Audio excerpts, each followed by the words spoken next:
Hi there, welcome to Real Talk with Angry Soccer Mom. This week's discussion topics, as always, include anything you feel is newsworthy about racism, bigotry, inequality, and corruption, which we have a lot of. The show is meant to be an opportunity for viewers to speak their mind, to speak what they believe is true for their life, and to serve as an educational tool for white folks to learn more about systemic racism. And the whole point is if you do not know your racial history, then you really don't have much to say about what's going on with our modern problems today because you don't understand how the problems of yesterday are still happening. So it's really important to know your own racial history. I wanted to thank everybody who's been sending me lots of good things. Not good things, but bad things that I need to report because this news cycle is out of control. It's like every 2 minutes. Um, so if you ever see something you think is newsworthy, please send it my way. I will be very thankful because I cannot keep up with this like 1 hour turnover thing. If you're watching, please say hi. I'm on Instagram at angry underscore soccer mom, and I'm on Twitter at imagine no hate. And I have a couple of, if you're new, I have a couple of Facebook, a page and a group that I have managed to hold on to. Um, Today's news is just out of control. Like, you need me to tell you that. Um, Basically, up until a few minutes ago, I was frantically trying to keep up. So I'm going to count on people watching. Oh, Michelle, hi, welcome. I'm happy you're here. Oh, I like your picture. That's so cute. So I could barely keep up to the last minute, and I realized things are changing really fast. So I'm going to count on people to help me. And if you know something that I've missed, please send it my way. I need it. If you want to call in, I have a number, and try to do it after the rant just so I don't get all thrown off. I always kind of jump when I get a call because it's usually very loud, but you can just, it can be your comedy for the day. Um, I am going to be doing chat parties during the debate. And what that simply means is if you have no one to watch the debate with, or just want to watch it with me, I have no one to watch the debate with. So do you want to watch it with me? I'm going to try to do every debate chat party, and it's simply I'll stream the debate and we can chat live and you can tell me what you think. Um, this is just nuts. I don't even know where to start. Gary, oh my gosh, thank you so much. I'm happy you're here. Thank you for being here. So you're going to laugh because I mean, this is like the first time I literally typed something in to write because things are happening so fast. Um, it's insanity. So anyway, I hope you can come to the chat parties. They are September 29th, and I'll actually post. Actually, I will just, if this fits, I will post it right now so that people know. So you don't have to look it up. Over the, oh gosh, I'm over the characters, but I'll send one and then I'll send the next. And as far as I know, these are the time. There's going to be three debates and one vice presidential debate. In my mind, there is no debate. Um, if you know me, you know I'm just keeping it real according to what people tell me and what I read and what I've learned. And there's no debate. One man is an inhumane dictator. The other man, I don't know. But Michael, thank you so much. Oh my gosh, I'm happy you're here. Star, welcome. Welcome. Jump right in whenever you want.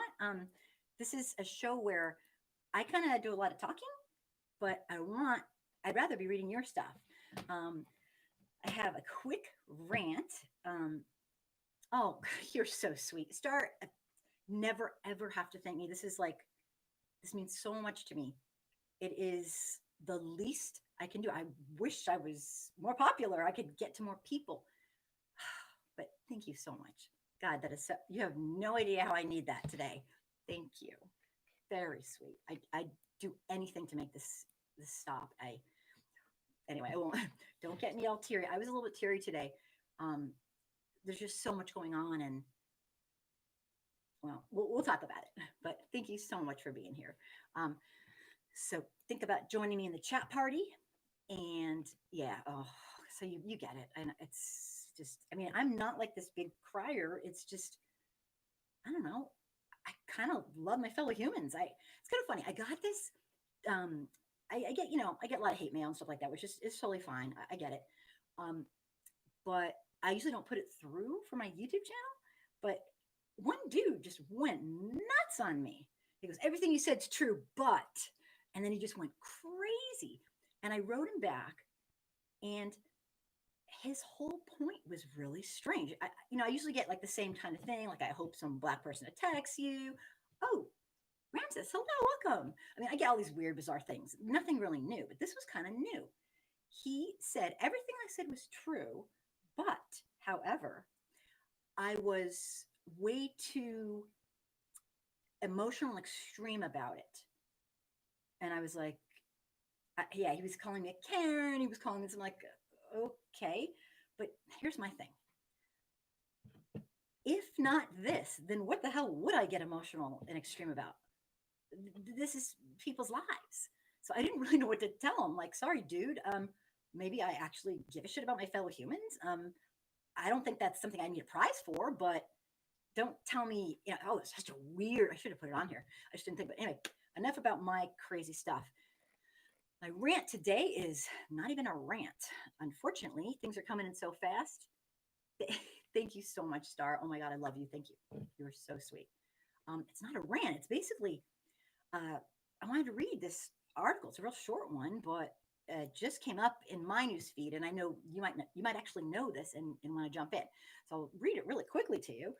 President Trump wouldn't say if he'd commit to a peaceful transition. We've heard him say that before, but I guess he's really proud and quoting that now. Just read that today. We're going to have to see what happens, he says. Well, you know what? That's not how the Constitution works. And I'm no expert, but I do know enough that that's not how we do things. Um, Apparently, Trump has a contingency plan to bypass the election results. Have you guys heard this? I'll go fast if you've heard it. I heard it today. I was going to say the Atlantic reported it, but actually it was like reported in like 10, 20, 1,000, it's everywhere. The Atlantic reported today that President Trump's campaign is discussing contingency plans. I didn't even know, first of all, I didn't know there was this thing where you can like not believe in science. What the actual, okay. And now there's a contingency plan. That's not, no, I don't even know what to say. A contingency plan that he would have to bypass something. So according to the journalist and author Barton Gellman, this kind of explains the actual history. We are accustomed to choosing electors by popular vote, but nothing in the Constitution says it has to be that way. I get that. Article 2 provides each state shall appoint electors in such a manner as the legislature therefore may direct. Since the late 19th century, every state has said, we'll do it the right way, the way we're supposed to do it. As it turns out, a lot of the things that Trump is able to get away with are simply things we might have thought were laws, but they weren't. They were traditions. Or they were laws, but they didn't have the power to back them up. So we're learning a lot about this whole Constitution and presidency stuff, and it's really scary. He's circumventing the Constitution, basically, or trying to. I don't know what a constitutional crisis is, but I'm going to say, if it's not this, then I don't know what the hell is. Okay, I'm just saying, it's an opinion. Yeah, since the late 19th century, every state's follow the decision and left it to the voters. Even so, the Supreme Court affirmed in Bush versus Gore that a state can take back the power to appoint electors. That's some scary shit. Did you guys know that? How and when a state might do that has not been tested for well over a century. According to these professionals, they're journalists, Trump might be doing this. According to sources in the Republican Party at the state and national level, the Trump campaign is discussing contingency plans to bypass the election results and appoint loyal electors in battleground states where Republicans can hold the legislative majority. That's like, okay, corruption. Like, on steroids. I don't know what to say. Um, with a justification based on claims of rampant fraud. Okay, hello, we all know that's a bunch of bullshit. But um, many states have been doing this by mail. He's just full of it. He's totally full of crap. It's called cheating, I guess it's called. I don't know. There's a couple names for it, but I don't want to get kicked off of YouTube. His justification would be that there's rampant fraud. Trump would ask state legislatures to set aside a popular vote and exercise the power to choose a state elector directly. That's insanity. That's insanity. The longer Trump succeeds, supposedly, this is according to the experts, not me, in keeping the vote count in doubt, the more pressure legislators will feel to act before the safe harbor deadline expires. That I cannot get into because I have to read one. I just got this. According to the New York Times, Facebook. Oh, this is something. This is something else I had to add in, and I will be quiet. This is insanity. It's like yes is no, darkest light, the gaslighting. The let's just call it like it what it is. Total, complete bullshit, lies. I'm sorry. I like to be real. I just this is crazy. According to the New York Times, and everyone knows there's no love lost between me and Facebook, and they kicked me off for life, and it's a whole long story. But enough about me. Facebook's spent years preparing to ward off any tampering ahead of the November presidential election. Any tampering, they took part in tampering. They were the tamperers. I don't know how else to put this. So this article's all over the place too, and it is such BS. The man had data stolen from him, allowed it to happen. Yes, he got a bazillion-dollar fine. So freaking what? The man's a million. What does he care? You know, he got a fine because he allowed information to go to Cambridge Analytica and be processed so that now they can use their psyops on us. It's in a whole video. If you're not sure what psyops is, it's okay. It's psychological operations that we use on just developed by our military that we use on foreign, enemies. And he, Mark Zuckerberg, allowed that information to be used by the company Trump hired to win the election, the last one. And since then, the company folded. It was in England. There's a whole, documentary on it and all that stuff. But the four top people in it started a new company, Datapropia, and I have no clue if it's still running. But as of about 2 years ago, he had hired them already to do psyops. And what it is, it's brainwashing basically. But I don't want to get into it right now because I have like a video on it and everything. But this is insane. So, yeah, Star, I'm not sweet or whatever you just tried to. Oh, okay, good. No, I mean, I've become less sweet. Oh my, you know what? I want to take that back. I do not take any joy in hurting anyone, even like the worst person on the planet, like even Trump. I wouldn't hurt him. I just want him out of our lives. I don't want to hurt him. I want him away. He needs to leave, go away, stay away from people. Go to Austria where a panel of Freudian disciples can do, therapy after. I don't know what they'll do for him, but he's a very mentally ill man. And but yeah, thank you for clarifying. I actually pride myself in being extremely nice. Don't ask me why. It's a curse because and more people. This sounds kind of strange. If you're really, really nice and it means a lot to you, people still hate you for it. It's like the weirdest thing. If you really mean they hate you, so you pretty much can't win. I've had like more people close to me. Dave, welcome. Telling me they hate that I'm nice. It bothers them. Hi, Norm. Welcome. I mean, like I've had them be like rotten to me because I'm nice. It's like, oh, for the love of God, okay, I can change. No, I'm just kidding. But anyway, so yeah, I don't get people. I'm a confused soul. But anyway, so the Facebook is saying they're very concerned, and they are actually preparing to possibly shut it down. If get a load of this, the hypocrisy is real. If Trump or any of his followers end up lying or posting things like Trump won or whatever, and it starts spreading all over the place, apparently the article I read said they have a way to shut it down, like over, done. Obviously temporarily, but is this crazy shit, people? Hello. So before we get into um, all these topics, Dave, the Kentucky Attorney General is horrible. I went on his page, and you don't have to be white to be a white supremacist in America. That's what he said. Wow, damn. Eric, welcome. Thank you for being here. Yeah, I got kicked off Facebook for life. And I'm only laughing because I was devastated. I mean, I know it's like sounds like how stupid, but that's where I had been, growing people who cared, and I was an editor, and on Dixon's stuff. But thank you, thanks, Norm. You're so sweet. Um, so Eric, I am thrilled you're here. A lot of people just don't follow. I get it. I wasn't even on Facebook. I wasn't on YouTube ever. I didn't even know what it was practically. Okay. Yes, I'm that person. So until when I really got kicked off of Facebook for life, I'm like, instead of just, going, oh, my life's over, this is all I want to do. I don't know what's wrong with me, but I would do this 24/7 if I could not have to have sleep, because I just think it is so important. And yes, I'm a little obsessed, but I don't care. If you're going to be obsessed with something, this is a pretty freaking good thing to be obsessed with. I just want to make a difference. It's not like I want to be this person who's like, oh, I'm a savior. No, I'm no savior. I'm saving me. I'm saving me. Yeah, I know, Michelle. And they kicked me off for life. And when I say for life, they allowed me to, oh, Venum, I know I'm saying this wrong. Venami. I will tell you really, really fast. It's kind of a boring story.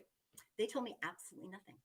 I had only been in Facebook jail. Like, I was posting things that my friends who are Black would say, can you post this for me? Because I know I'm going to get kicked off. I'd post them, fine, no problem. I've only been kicked off like twice for maybe 2 days. That's it.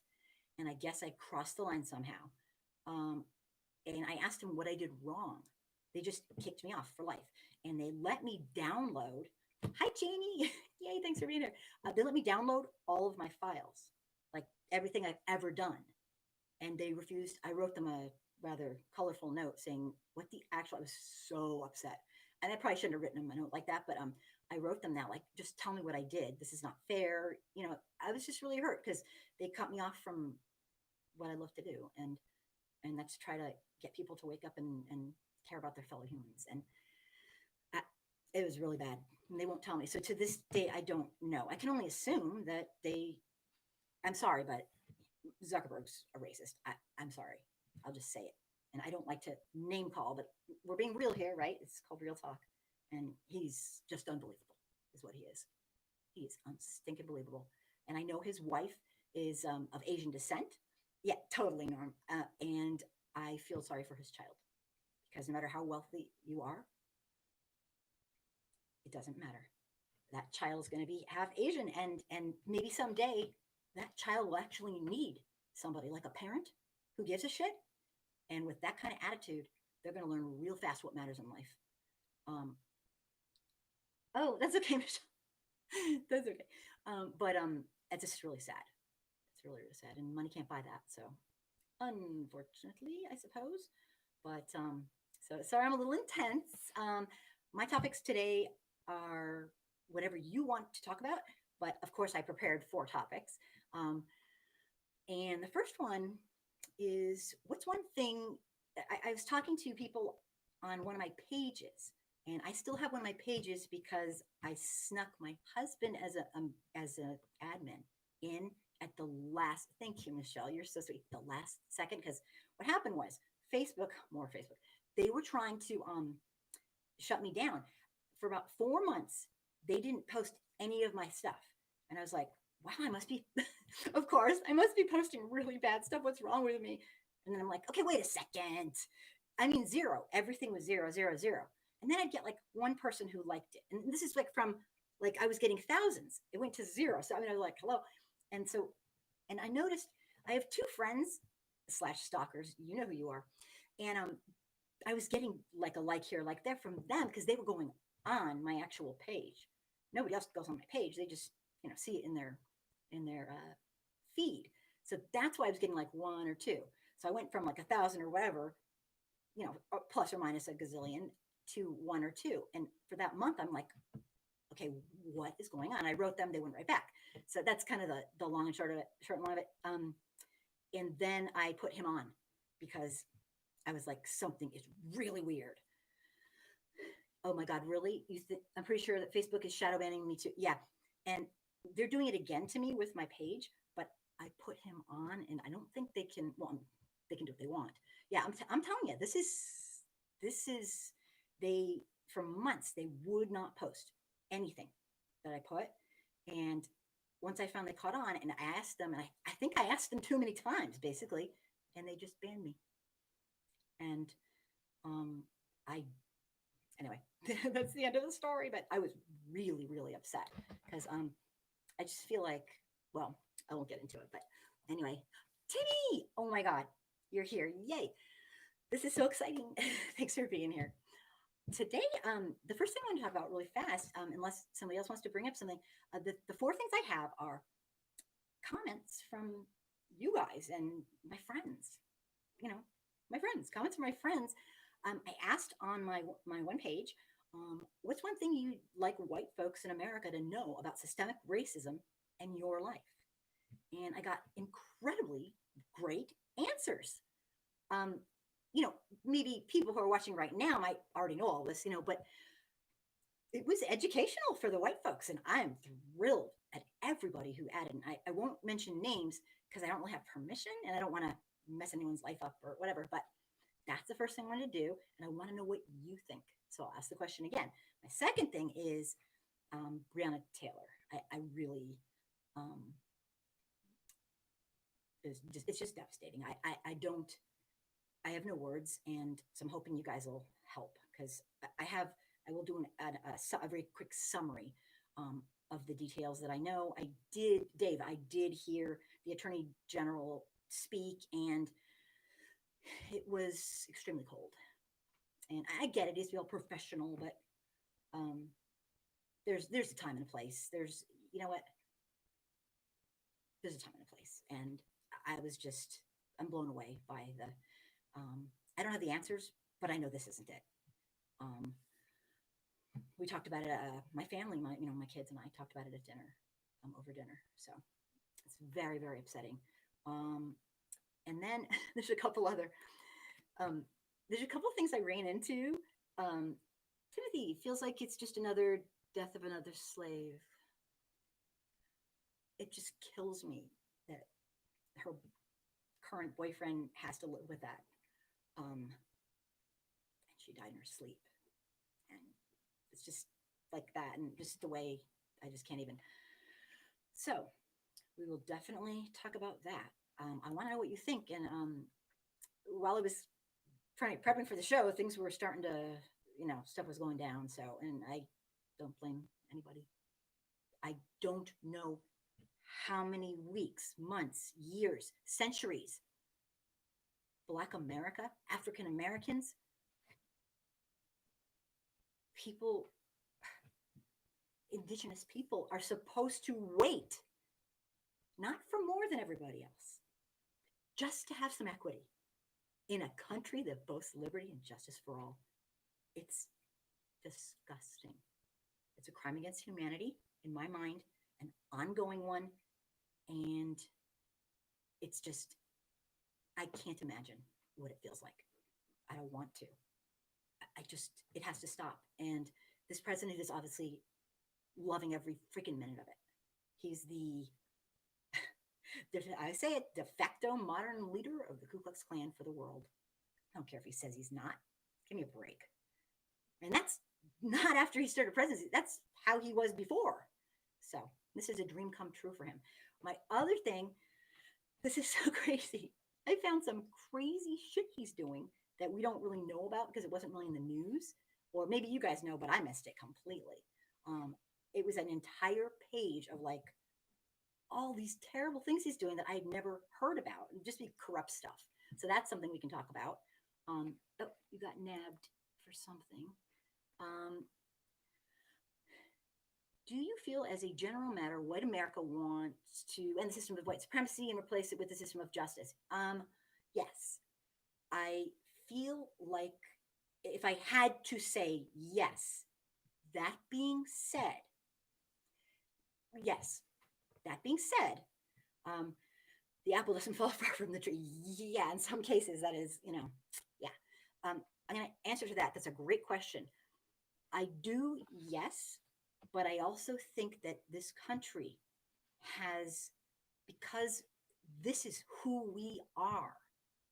And I mean, 4 years ago, most white adults in America thought we were in a post-racial era. So, I mean, this is the level of denial, ignorance, call it what you want. I don't know.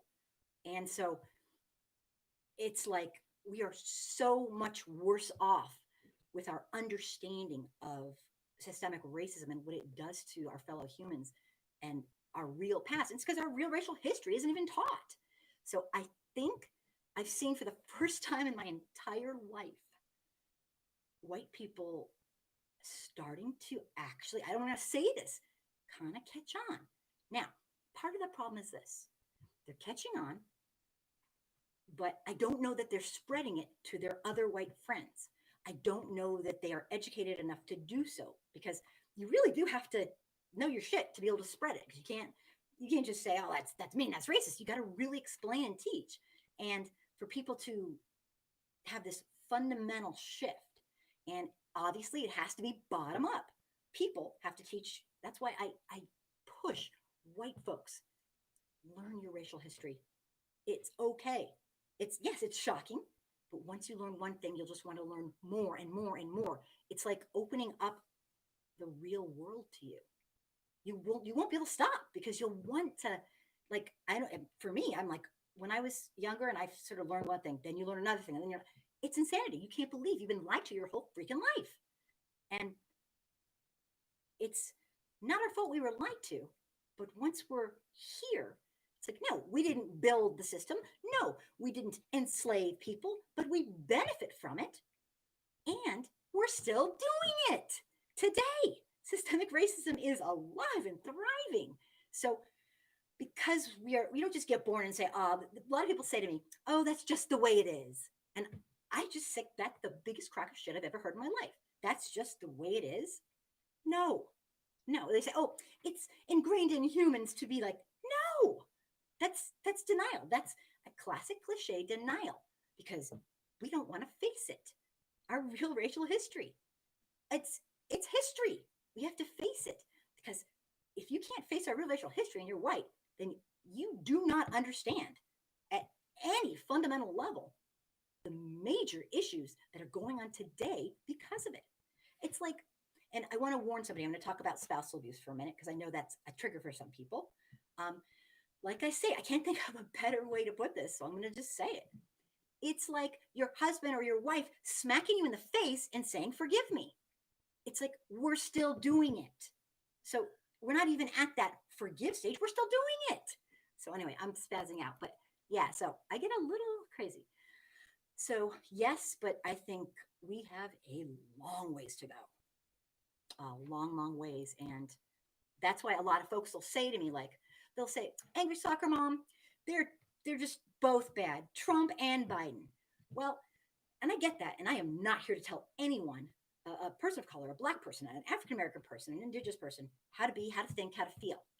I can only speak for myself. And there's evil, okay? And there's evil, right? There's human evil that you do. And no, he did not repent. Biden did not repent about the laws he helped create that harmed people. He did not repent, okay? But I have to believe in my mind that he's learned something, okay? Trump, on the other hand, wants to be Hitler. It's a whole nother level. He wants, I mean, you can deny it if you want, but he wants to be a dictator. And I don't want to be the soothsayer of doom, and I'm not a professional, but I think he's gonna. I really, really think he's going to. I follow Robert Reich, and he's never actually stated it, but I think we're done here with the Democratic Republic, or the oligarchy, or the whatever you want to call it. That's just my. I've said it before. Let me take some comments. Timothy, the only good thing about this is why people are suffering equally with white people are suffering equally with black people. They just don't know it. Good point. Here's the thing. Um, for years and years and years and years and years and years, this has been the gig, I guess, that the white elites have. Let's blame the black people for everything, despite they're the victims of our cruelty. And yeah, the crime bill. Yep. And let's make them the scapegoats for everything. It's almost like it's opposite day every day in America. It's so crazy. I mean, we did everything we could. Everything.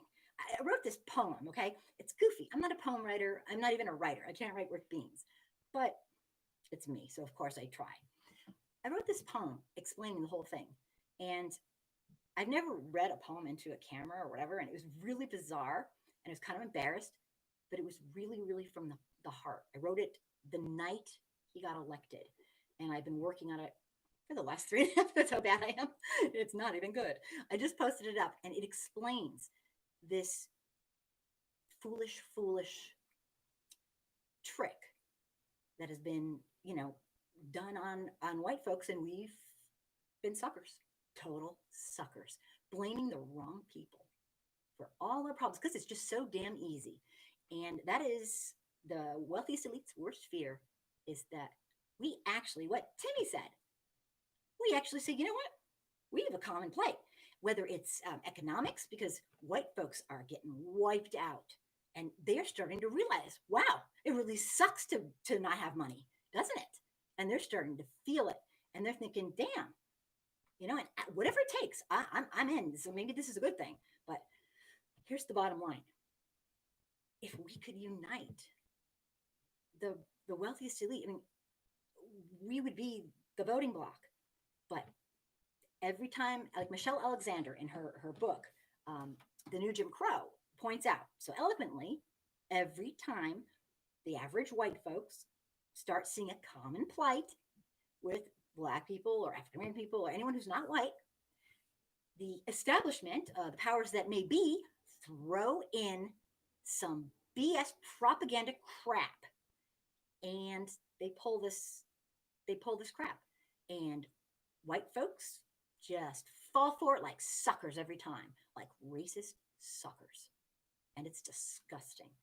We literally cannot think for ourselves. It's unbelievable. Don't even get me into it. And no, I don't hate white people. I just expect more. I don't know what to say. I expect more. This cannot be our best because this is not good. Let me take some comments. Tim, you got me on a rampage. I get very triggered by thanks. Norm, African Americans are being played back for yeah, absolutely. Paid back for Barack Obama. Absolutely. It's like these people have this Civil War mentality. It's like the worst thing we ever did was the compromise of 1877, pulling the troops out. I'm sorry, I'm not a military state person, but for the love of God, it destroyed. We had black people who were elected officials, people voting. We had like 9 or 10 years of like amazing, like what it could be. There were hundreds and hundreds of black elected people, and it was absolutely zooming in the right direction. And that compromise blew it all. It pulled all this, and the southern states pulled all the troops out, so nobody was there to enforce it. And everything went back to the Ku Klux Klan. Everything happened, and in a horrible ways. The worst thing that ever happened to this country. It just basically it let us go. In 10 years. I mean, I don't know. I'm no historian, that's for sure, but it destroyed us. It's like these people don't understand. We're all humans. It's this crazy stuff. And you know what's so strange is I know a lot of people have lots of opinions about Obama, and, for good or for bad, whatever you think of him, you cannot say he was a corrupt person. I'm sorry, you just can't. Well, yes, you can if you want, but he wasn't. He was such a straight shooter. He was such a nice person. And yes, he probably made mistakes, and you probably policies that you hate or whatever. But There is no comparison. The reason Trump, I think, is just obsessed. I mean, obsessed with hating on Obama and taking away all the great things that he tried to do. It's because Trump, in his little puny little mind, knows he will never see. Trump is rich in money, but he is so poor in being a human being, and he will never, ever be as good as Obama. Never, because that's not who he is, and it must kill him. Because he was raised basically like Klan, as his father was arrested at a Klan rally in full garb. There's police records. I mean, so he was raised obviously with the Klan, and boy, it shows kind of, Central Park Five. Hello, it's like, and what he did to the people in his apartment buildings, and all that. You don't need me to blah about history. I will shut up. But yeah, Norm, you're absolutely right. It's like some sort of sick revenge, but it really did bring out the truth. The only stupid silver lining is there is no white person in America today over the age of 7, I don't know, 6, that can bullshit you and say, oh, I just didn't know about systemic racism. I just didn't know. No, you know. Okay, you might not want to know, but do not go there. There is no excuse. Trump did do one good thing. I will give him credit for that.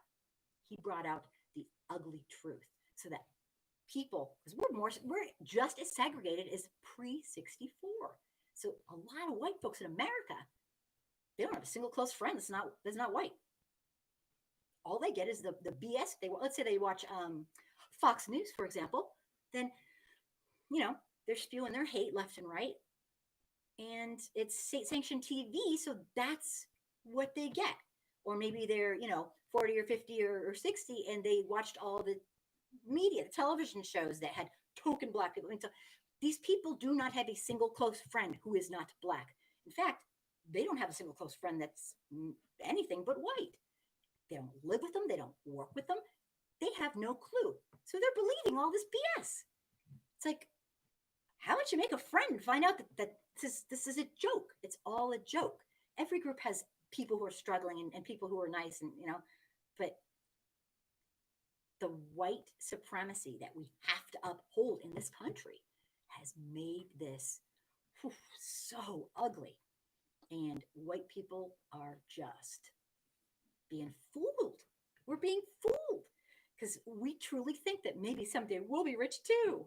No, we're working for the wealthiest elites for free, being rotten to our fellow citizens who just want some equity. They just want a chance at a good life. And we're screwing our own self over. And most white folks don't even know it.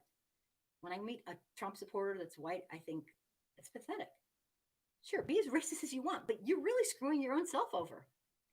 They somehow think that I don't get it. Anyway, I will shut up. Who got me on a tangent? I get extremely emotional about this. Sorry. I have many, many comments. Okay, so Norm, yes, I blame you. No, just kidding. Yes, absolutely. People are just insane. Let me see here. Scrolling. Yes, Norm, the 1994 crime bill. No, look, people make mistakes. I think explaining yourself and saying how profoundly sorry you are for whatever part you played in whatever is extremely important. And that he hasn't really done that I have no answer for. But I do not think he wants to destroy the Constitution. I do not think he wants to be a dictator. So there is a difference. It's a false comparison. It's just not. Okay? No, he's not my choice. But for the love of God, this isn't about the presidency. This is about, we're in late stage democracy. We either become really more into socialism, social programs like we already have, or we become a dictatorship. That's how it goes. History has taught us. This isn't new. I just didn't think it would be happening in my lifetime. I thought hundreds of years, but apparently we have the makings of, usually it just swings back and forth and it gets somewhere in the middle. But now we have basically the a man who is a con man, a con artist, and I mean, the man. I can't. There's. I don't know what to say. Let me just be quiet. I could just say so much and take some comments. Jamie, let's not forget Black people aren't the only ones who suffer. Mexican and brown people suffered lynchings, hangings, massacres by white people in 1910 through 1920, over 5,000. Absolutely. And, it's interesting that you said that because the more I learn about Mexican Americans and Mexican people who live in Mexico still, the more I'm blown away by the atrocities, just blown away. Um, we talk a lot about Black people and African American people here because they have a very unique history. And even if you weren't ADOS, even if you weren't, you're treated like you are because people don't go, oh, were you an ancestor of a formerly enslaved, whatever? No, they just see, oh, you're Black. I mean, white people are very like simple in that way. They don't even know, like, it's not all of us, but enough of us that we have Trump. Okay. And I do talk in generalizations because let's be real. We have some major issues with systemic racism, and it's still happening. So clearly, the majority doesn't get it. So, of course, there are exceptions, but not enough. Clearly, not enough. But Jamie, great point. Very good point. It is only opposite day because white supremacy has as its center social control, power, fear, and resources. Absolutely. Yeah. It's that's kind of what I was trying to say. You said it a little bit better than I. It's not that I think in general, like 9 out of 10 white people, no, whatever, 6 out of 10 white people actually want liberty and justice for all, not to be a freaking joke. But the problem is it's a system, and the system is what our country was founded on.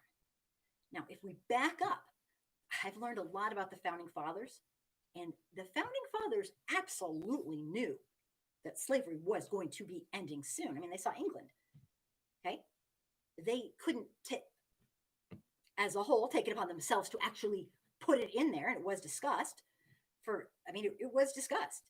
And some people actually say that one of the reasons we pushed England away is because we saw slavery ending. There's people on that, who believe that script too. And who knows? I don't know. But Thomas Jefferson knew it was ending. Absolutely.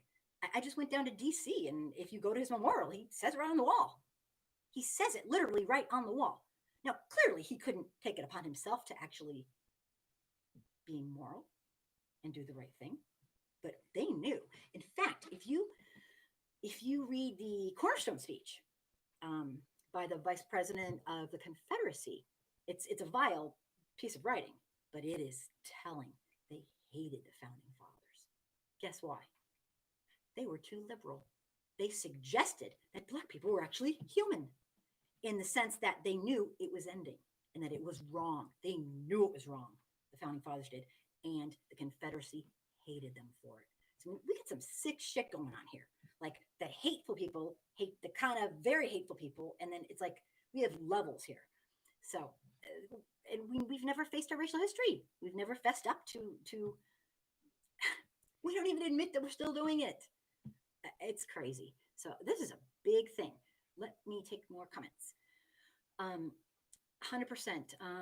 Vietnamese social control power requires hard power, includes unrighteous violence, oppression, tyranny, and soft power perceptions of righteousness. Thus, the lie because these lead to lie. Yeah. It's so easy, but it's so complicated in a lot of ways because we're taught wrong on purpose in school, and everything is just whitewashed. Oh, so beautiful, everything. It's like, no. I still am trying to take it upon myself I have a top 10 video that I've been trying to do for years on the top 10 gruesome things that you, not proverbial you, not you, have no clue about happened in this nation. And they are disgusting and gruesome and crude and barbaric. I can't get myself to make it. I just can't get myself to make the video because I know people need to know the truth. Not so they feel guilty, not so they can be like, oh, I'm terrible. No, so they can understand the reasons for so many problems we have today and be part of the solution. No guilt. People go to me, you just feel guilty. I'm like, shut up. I'm pissed. I'm not guilty. I'm angry. This is not the kind of world.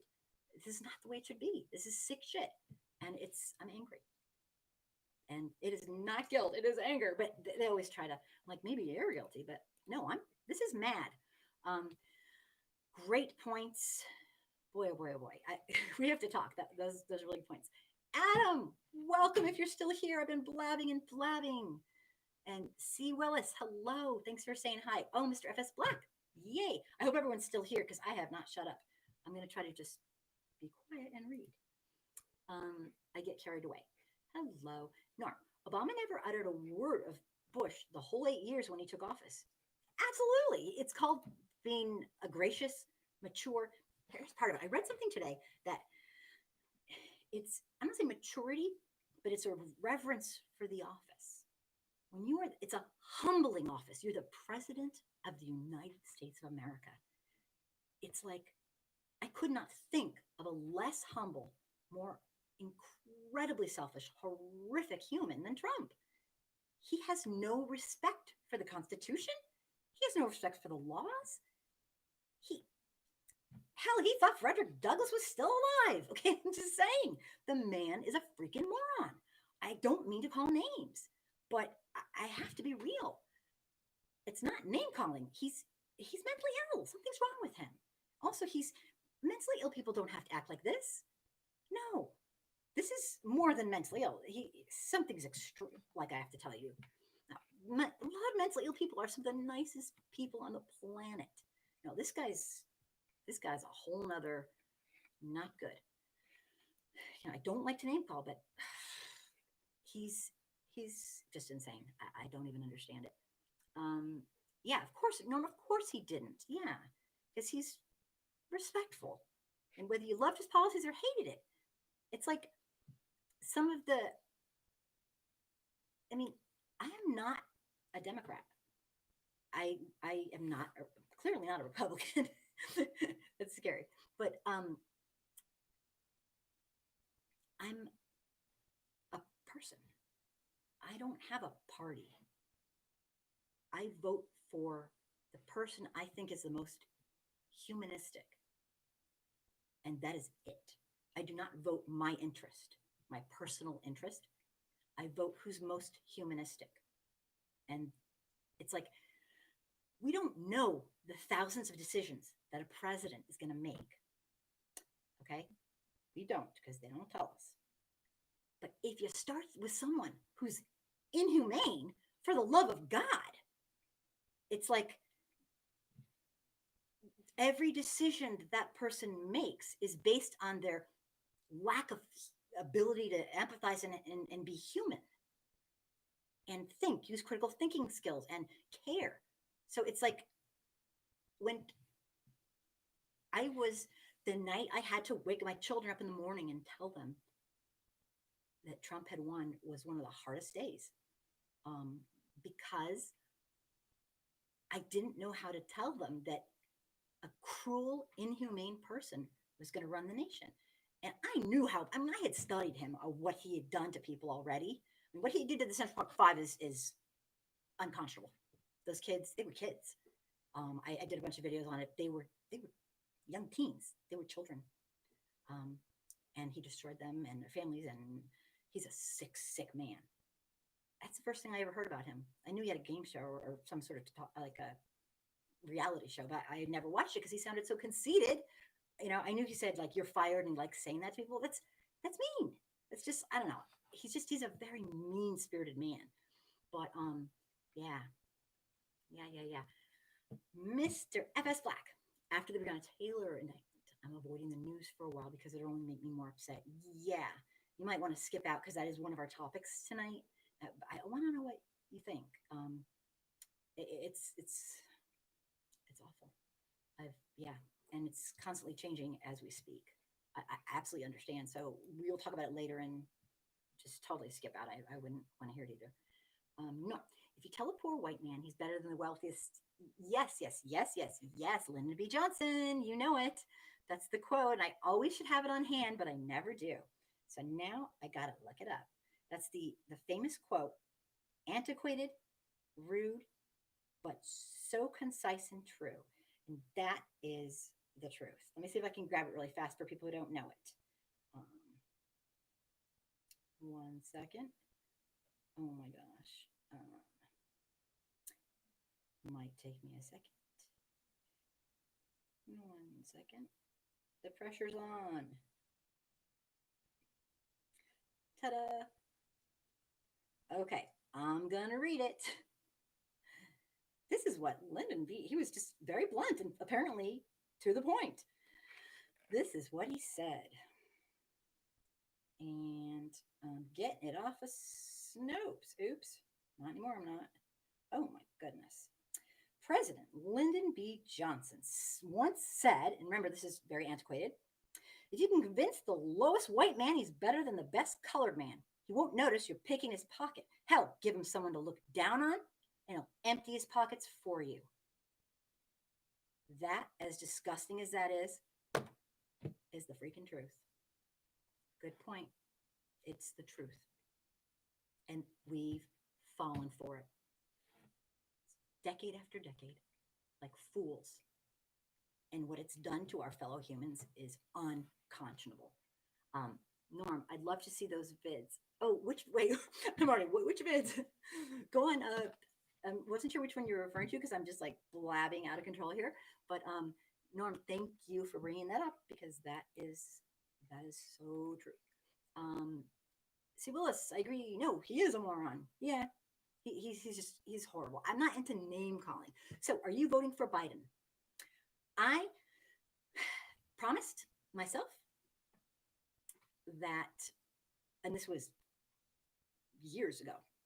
Excuse me.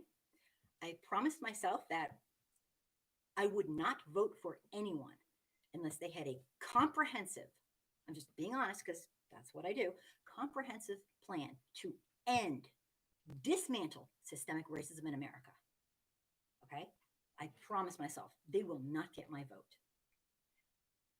And 3.5 years later, I am now watching our democratic republic fall to dictatorship. And so, yes, I am voting for him because I can't, too many people died to get us these freedoms that clearly we, proverbial we, have just obviously thought were free. You know how many people died to get Black people to be able to vote? Black men, Black women? Do you know how many people died to try to end slavery? Do you know how many people died? It's like every right we've gotten, people have given their heart and soul. And it's like people are like, oh, a conscience vote. How about the people who gave their lives so that we could vote? Because if people think it's going to be better when we have a dictatorship, which is, it might be too late, to be honest. It may be too late. Even if Biden does get in, I don't know. I've never done this before. I don't think, it's kind of an original thing we're doing here. The United States of America was an experiment. It was an experiment in allowing people to be given freedoms, not because the king said so, but because that's their right, their personal, individual human rights from God or whatever. So I think this is just an experiment.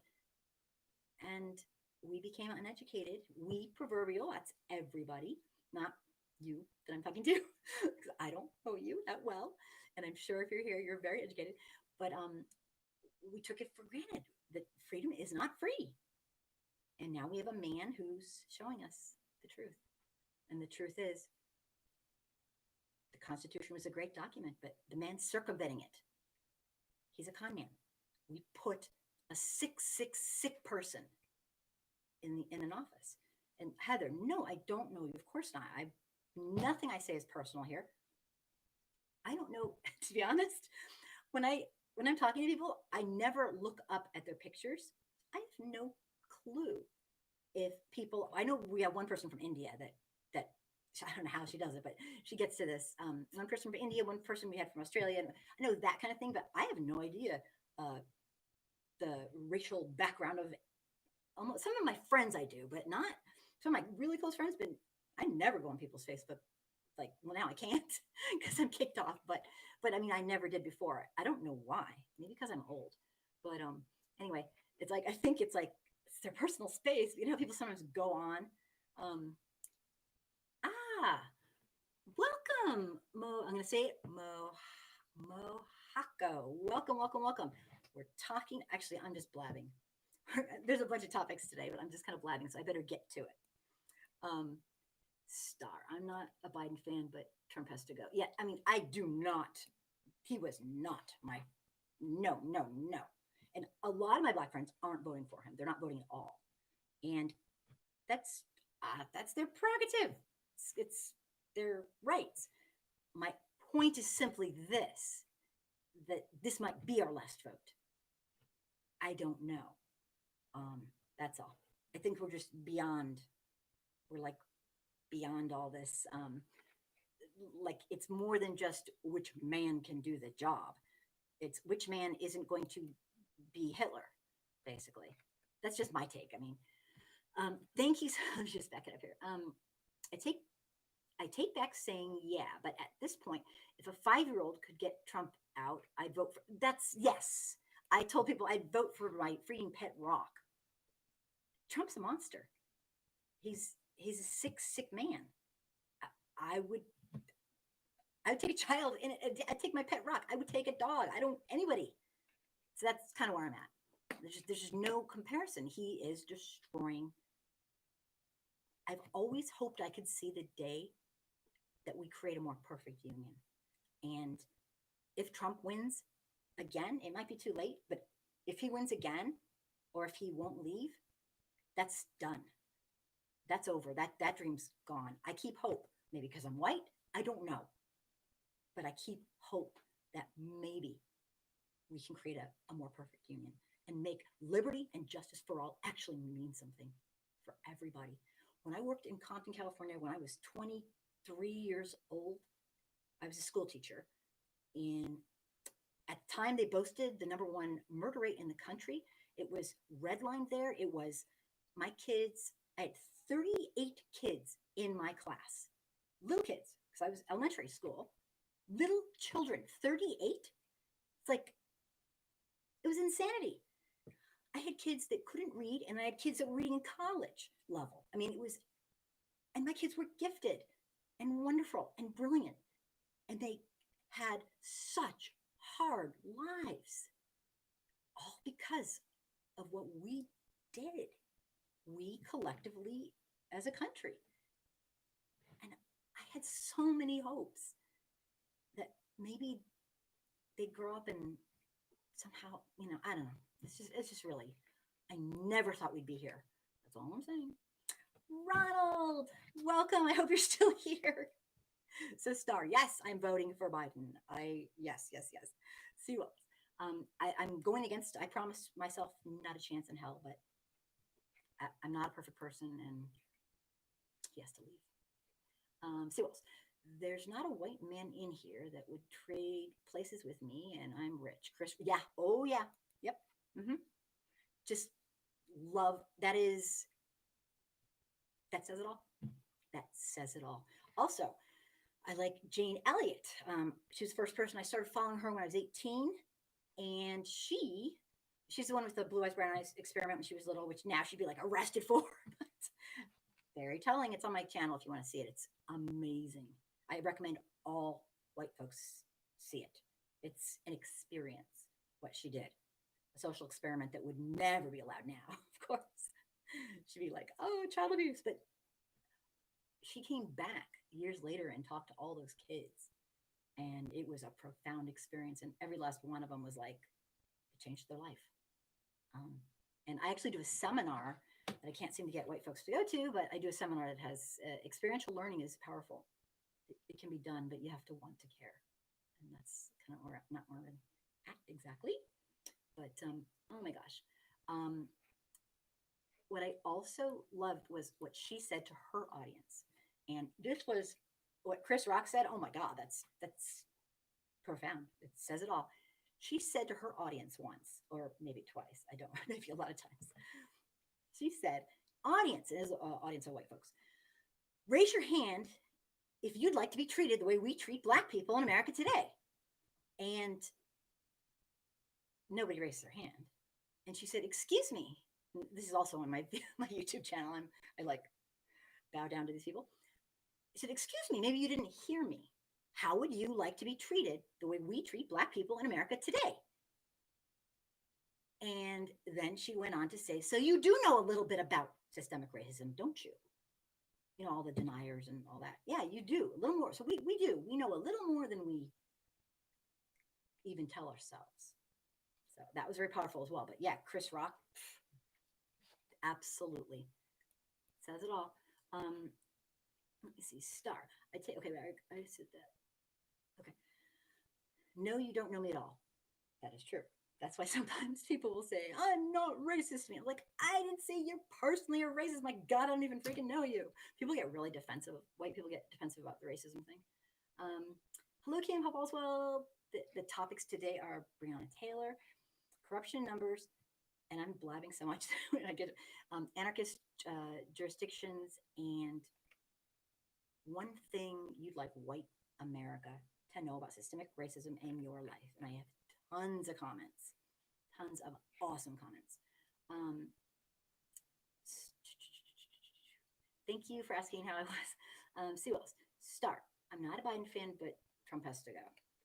For goodness. Yes. I kind of have to like go with the times, and the man's just off his rocker. Uh-oh. I scrolled past everybody. Adam Jr. With all the racism and racial tension that's going on between black people and white people, do you think that it is a good idea for them to marry, swirl, or mix and have children with each other? Abso-freaking-lutely. Yes, I think it's a great idea. If the white folks educate themselves, I think it's a great idea. Love and be with who you love. That's life. We are all human. I know you know this. We are all part of the human race. The race is made up. In fact, I believe white people made it up so that we could be racist and have power. Okay? It is a human construct.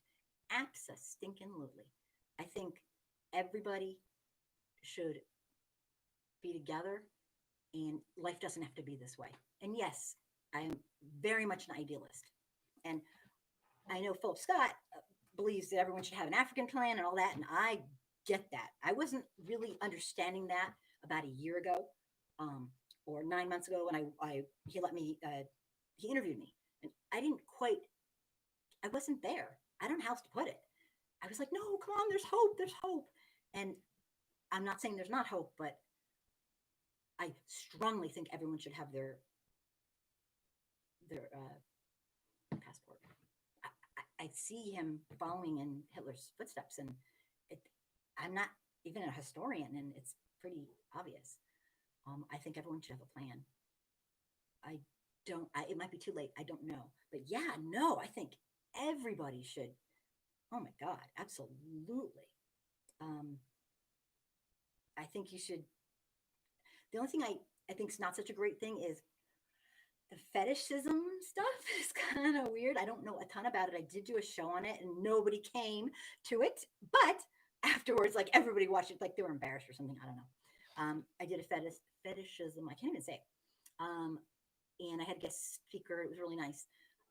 Just to kind of educate the white folks on like what that is. And I think it's really important that like, I don't like the idea that some white football people who watch the football games, when Colin Kaepernick dared to check with a military person, do everything right, kneel peacefully, respectfully, having nothing to do with anything other than bring attention to the idea that our national anthem is totally freaking racist, and that he wanted people to understand that systemic racism with police brutality was out of control in this country and has been since the inception of the country. And he did everything right. And the white folks and the owners were, oh my God, it's so bothersome to have to actually give a shit about people's human rights. It's like, oh my God, you watch these people, you bow down to their abilities, you want your hair like them, you want their music, and you can't stand up for their human rights? What's wrong with you? I mean, that was just, so I don't like that. But Adam, great question. Absolutely. But more importantly, what do you guys think? Enough about me. What do you think about that? I mean, that's a good question, but absolutely. Yes, yes, yes. Beef 99. Alan Lichtman predicted every election right and said Biden will win. I hope so. I hope so. I know there's a lot of very nervous people. It's gone. Thank you for thank you for that bit of information. Um, the way I look at it is the minute if he does win, that's when all of our work begins. I know for me, we think we're liberal. We're just liberal Americans. Anywhere else, this isn't liberal. This is middle of the road. I mean, we're kind of the laughing stock of countries that are like us. We're very, very religious and conservative here. We are behind the times socially. Technology's grown great, but we're not keeping up with human rights. It's like, my God, we've just rested on these great laurels we had, and we're surpassed by everybody. I do not think for countries that are equivalent, I don't think we're keeping up at all. I mean, we still have the death penalty. Oh my God. We still have solitary confinement. We have a school to prison pipeline. We have mass incarceration. I mean, I don't think we're doing well here. We're supposed to be this great country. Oh, please. We could be a great country. I believe we could be. And a lot of people say to me, oh, angry soccer mom, you should leave. You just hate America. And I say, are you kidding me? It is our duty as citizens to create a better union. I mean, it's the people who just love it the way it is and don't care. I just, that's kind of how I was raised. I don't know. That's how I came to think. So anyway, it's crazy. Everything's like the opposite. Okay. Thank you. Thanks, Beef 99. I'm going to hope for that. Seawillis, I will vote Biden. Norm, I feel the same. Star.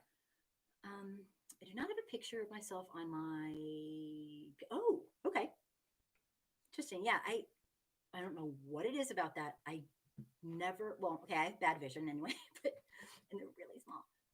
I thought when I had an admin for my very first group I started like a long time ago, his name was Tracy, and we became great friends, and he's been over at my house, and I thought he was a girl for a long time, and he was so nice and sweet, and like really just a really great person. And not that guys can't be, but I am that idiot. Like for 6 months, he's my first person I ever asked to be an admin, and he's a 6'4" huge guy, big black guy in New York City. I thought he was like this great little girl, but I always laugh because I never went on I get the feeling or whatever. So I was thinking he's my great example. I don't look at people's stuff. I don't care what they look like. I care what's in their heart. I'm not trying to be goofy here. I really don't. Unless they want me to care what they look like, I guess. You can't say if Trump wins again, that dream is gone or not. Wait, let me just, maybe the McDonald's. You know what? Star, I have thought of that. Oh my, I've thought of a lot of things like that. Yes, yes, yes. Maybe. I don't usually think like that, but hey, these are special circumstances. Yeah, maybe. I mean, I don't see how he could be healthy. He's no, Angry Soccer Mom, you can't say that if Trump wins again, that the dream is gone or not gone. I can't say for sure, I really can't, but because that's not my, I'm not, what's it called? I guess you'd have to be kind of one of those people who can read the future, but he's doing some serious. I just go with the experts, and like Robert Reich is just like, damn, this is really bad, and he's somebody that I follow pretty closely. Um, so I can't. You're right, I can't. But I think he's circumvented it so much already. What he's done is he's usurped power, so that right now, as we speak, he is above the law, um, for all practical purposes. So that's kind of what I was leading to. And no, I cannot say that for sure. And thank God. Yeah, I don't mean to be the soothsayer of doom, but he you look at the list of things he's got, there's thousands. He is essentially above the law. And he knows that New York State and DC basically have the paperwork filled out and are ready to pounce the second he's not in office. I mean, the second they're going to pounce on him, and he knows it. And one thing he knows is, because of all his lawsuits, like thousands and thousands, he knows how to work the system to put off things and put off, like, you know, he's getting older, and I'm sure he thinks he can just keep putting it off and putting it off. But this last thing about him not accepting the election, like, let's just think about that for a second. At the beginning, if you just joined us, it's at the beginning, the news today. He's said that they're having a contingency plan if he doesn't win. No contingency plan. If he doesn't win, he gets to leave. I mean, and he's the kind of guy that he'd like take down the whole company, being the United States, with him, and he already has. He's anyway. I'm blabbing. Take comments. I didn't even get to all the stuff that we have to get to. Yeah, but you're right, Star. I don't know. Oh, he will leave. The SS and the Capitol Police will make sure that. Yeah, I mean, I know. I have some stuff that I haven't posted yet. Biden saying that he's already talked to the military people, and they're like, they've already guaranteed that. Oh no, he's leaving if he's out. So I mean, they don't work for the president; they work for the Constitution. They're not his personal. Well, probably thinks they are, but there's a lock OPG too. Welcome, Kim and room. Oh, Anton, and I finally was able to get you. Like, Anton, oh my God, I'm happy you're here. Thank you for being here. Sweet. Oh, tell me what you think. I'm gonna stop blabbing so I can read stuff. Awesome. Norm, I love all the exposure has stopped most of the Karens. Yes, that's been most of them. There's still a few. I got one yesterday because people sent me stuff, and I was like, oh, I didn't even post it. I was like, what an idiot. It doesn't mean they've changed. It just means that they're catching on that there will be social consequences for your sick, inhumane behavior. And that's the best we can do. With some people, they're too far gone. Is they can go to their little houses and be as evil as they want, but don't you dare bring it out in public. And I mean, it doesn't make them good people who care, but it keeps it away from others, and I think that's really important. I am absolutely for extremely legit and researched social consequences. I'm not for rumors and all that. No, I'm talking like the real thing, not maybe kind of, or he said, she said. I don't go for that, because that is horrible. I had people do that to me, and I don't like it. But yeah, maybe. It's kind of interesting. I never thought about it that way. Les, I hope you're still there. I've been blabbing. I hope you're here. If you are here, thank you so much for being here. I'm excited, and I was waiting for you to call me, and you didn't call me, and I wasn't sure why, because I thought you were going to call me, but anyway, I hope you call me again sometime. Okay. Ramses, Trump's going to win, but I don't know how long he's going to live. Remember, The Simpsons. Yeah, I don't know. You can't say you are not God. That's true. Star, no soccer mom. Not sure what you're referring to, because I blabbed too much. Ramses, when have the Simpsons been wrong? Wait, you mean like the characters, like the cartoon? Kind of? I used to watch them, but I think that's what you're talking about. Gary, just heard an article: systematic racism has cost the United States 16 trillion since 2000. Oh, wow! I would love the URL to that. I see. This is what the white folks don't get. It is not in our best interest, unless you're a bazillionaire, and even then, it is not in your own moral best interest to be a freaking overt racist. Every white person, no offense, I know people don't agree, in my view, because you were raised, if you're raised in this society, a society that's based on white supremacy, you have been indoctrinated into implicit bias at minimum. And I consider implicit bias a form of racism if you act on it and discriminate. So, in general, I don't think saying someone is racist is such a dirty word. It's a huge continuum. Maybe you're racist because you have implicit bias from living in society and you fight it with all of your might. Well, if it doesn't turn into discrimination, that's great. But racism can't be such a dirty word that white people are afraid to talk about it. So anyway, God knows how I got on that track. But yes, it is expensive. I would love to see that if you have it. Gary, my family has been interracial. Yeah. It's so many families are. Um, my family is, and so is my extended family. Um, it's kind of funny. It's it's normal. That's what that's how I was raised. I was raised. It's normal to be. When I went and kind of opened my eyes, I realized like not everyone thinks it's normal. So I discovered when I was 6, I didn't understand it, and now I do every work on it every day trying to understand it. Y'all forgot Thomas Jefferson had black children from raping Sally, but he still was a slave owner. I did not forget that.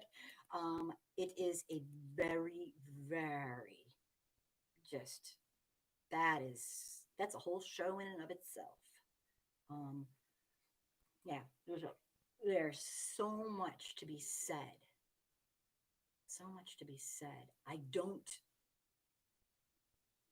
I'm not an expert. I'm not like in a good position to talk about that, but yes, and I personally did not forget that. Um, no, nobody.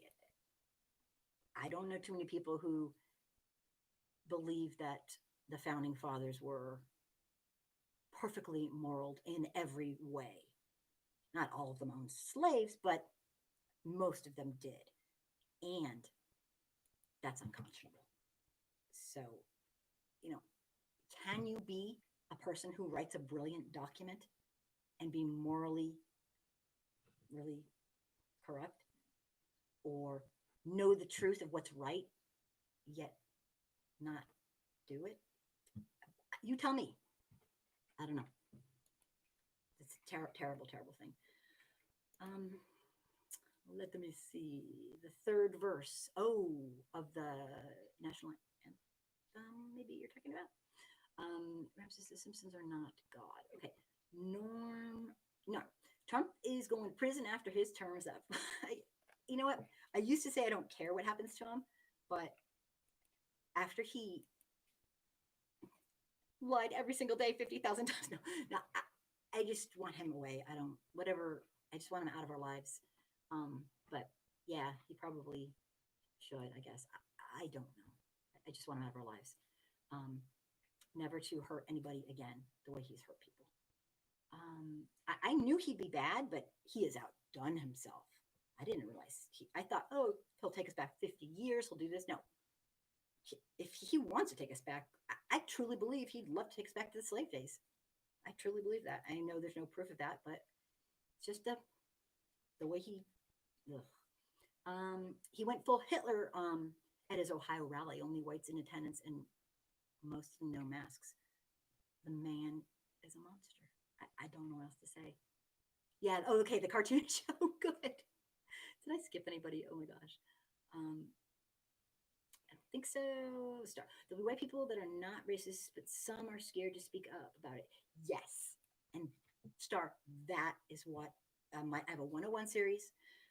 It's nice. It's not in your face. It's not rude. It's not like it's not overpowering, and it tries to teach people who are nice white folks who are just very very shy and nice, and they don't need to be yelled at, and they don't need to be put in their place.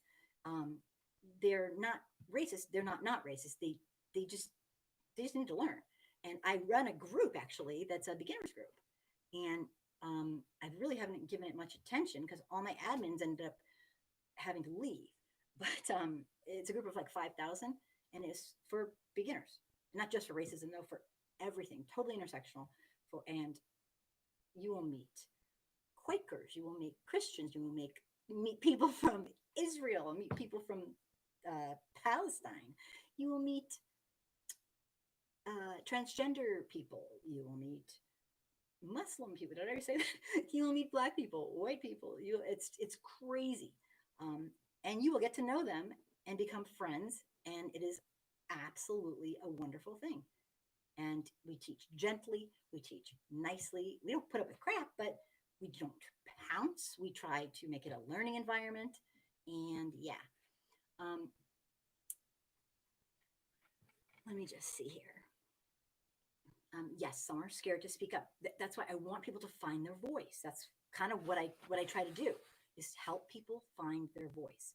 The 101 Anti-Racism 101 is the best series for beginners who are just kind of catching on, going, okay, I went to a rally, but like realizing this is some deep shit. This is, they need to learn. I start with racism construct, let it settle in. This is something, it's a long, steep learning curve for white folks, but we can do it. I believe in us. We can do it. But there are too many people who do nothing. And they think being nice to everyone is doing their part. Well, I treat everyone the way I'd like to be treated. And that's lovely. It's a beautiful sentiment. Except the problem is with systemic racism, it's a system. And being nice is not going to dismantle systemic racism. I wish it was, but it isn't. You have to do more than be nice to everybody. We have to get a movement going where white folks are educated, not because we can be saviors. We're way past that. That's no. Not so we can be the star of the show on Facebook, because it's the right thing to do. And it'll be better for us too. I do this for me. I'm not some savior. I can't stand living in a world that is so cruel.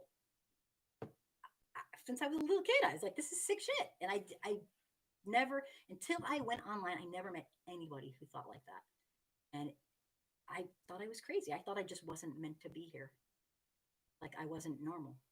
And I went online and I met people who cared about their fellow humans. And I was like, oh my God, I'm not alone. I didn't know. I, I didn't know. So I believe in us. It was the first time I ever realized it is really a great thing. Um, Let me see.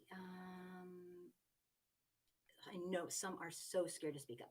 No, I'm saying the ones that truly feel bad about racism but are scared because of the fear of the reaction they would receive.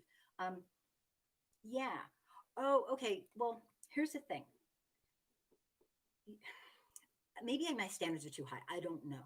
But if you're a white person, maybe I'm privileged, or I don't know. But you have to speak up for what's right. It's not about us. It's about what's right. I don't know. It's about what's right. And did I lose friends because I speak out? Absolutely.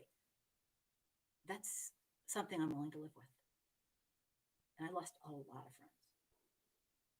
And you know what? I'm perfectly at peace with that. And I don't think I'm special. I think that's what people do. I don't know. I guess I'm judgmental. I don't know. I expect more of white people. I do. And maybe that's my problem. But I get it. It's very scary. Do it anyway. it's not about us. I don't know. I'm not explaining it right, but yeah, it is a scary thing to do. But for me, I guess I'm just used to being alone. And if I have to be alone, I'll be alone. But I'm not going to not say something. So I don't know. I don't think that's like a great excuse. I think it can take time to find your voice. Um, it can take time, but it's just racial responsibility. I don't know. Okay, Garrick. I hope you're still here. Racism is American as apple pie. It's what we were founded on, even after slavery. Still wrote separate laws. Our founding fathers owned slaves. Look at the names: Washington, Jefferson, Jackson, Adams. Yep, yep, yep, yep, yep, yep, yep. I'm not included in the U.S. That's how. Are you saying that's Star? You're saying that's how you feel, kind of, or do you actually not live in the United States? Tell us more, because you feel like you're not included in the, I guess, ability to live a fulfilling and American dream, life of an American dream, or are you saying you don't live in the U.S.? I'm not sure which one. Um, so I have to ask you guys a question. I've blabbed and blabbed, and I've loved all the comments. But we have a bunch of topics, and I have some people who had a lot to say about. Well, I'll just start with my topic while we're waiting for comments. Um, I asked 20 people, no, I asked everybody, what's one thing you'd like white America? And obviously this was meant for people who are Black, brown, indigenous, African American, etc., people of color of any sort, people who don't consider themselves like Caucasian, I guess you could say, or whatever, like people who have more active melanin in their bodies than others. That's who this really was for. And I got great answers. So I was going to read some answers that people wrote me about the topic. The question is this: what's one thing you'd like white America to know about systemic racism in your life? If you could, like, say, I'm going to take a drink. 1 second. Okay. We're ready. I got some great answers. So I'd like, if you want to say, I will read yours too. And I won't use names because I didn't really get permission. The first person said that we have pulled ourselves up by our bootstraps several times. Then you cut us off at the knees. Examples: Tulsa, Greenwood District, Hamilton Beach, Seneca Village, Atlanta, 2 wars on drugs aimed at us, and then turn around and jeer at us for falling and bleeding. Otherwise, we would have taken the L with slavery and moved on. I think what this person is saying is we've stopped, white folks have stopped. Pull yourself up by your bootstraps. Well, they're not there anymore. The poem I wrote in my goofy poem that rhymed is a video I have online right now that I want people to listen to, even though it was the one I wrote at the day he was. Oh, hello, Casal. I don't know if they're saying your name right, but I'm happy you're here. Thank you. Hello. That video I wrote the night Trump was elected or went into office. I was up with somebody from a friend online who was just having like a panic attack over it because they have disabled children and they had mental health issues and ended up having to go to the hospital, and to make sure they weren't going to be suicidal. So I was up at 3 a.m. and I started writing this poem at 3 a.m. And I was thinking about how I was going to tell my children that they were waking up to a whole nother world. The week Sunday is my examinations, but I managed to come. Oh gosh, thank you so much. Oh my God, I'm thrilled to have you. And I hope this Sunday, this week Sunday, I hope you do great on your exams. So don't stay too long if you still haven't taken them yet. I cannot be a bad influence, but thanks for being here. It's really sweet. Norm, that was deep. Who said that? Maybe what Garrick was saying? maybe. Adam Jr. Me personally, no, I don't think that's a good idea because of the. Whoa. Okay. It went away. All right. So here's something that this person said. Another person said, you cut the bootstraps before you gave them to us. Here's something. Systemic racism is seeped in violence. No matter what form the violence is expressed, be it physical, emotional, psychological, or any other way, it is violent. It has consequences on both the ones it's directed at and the perpetrators. And such violence is destructive in every aspect and has to be exacted at its very,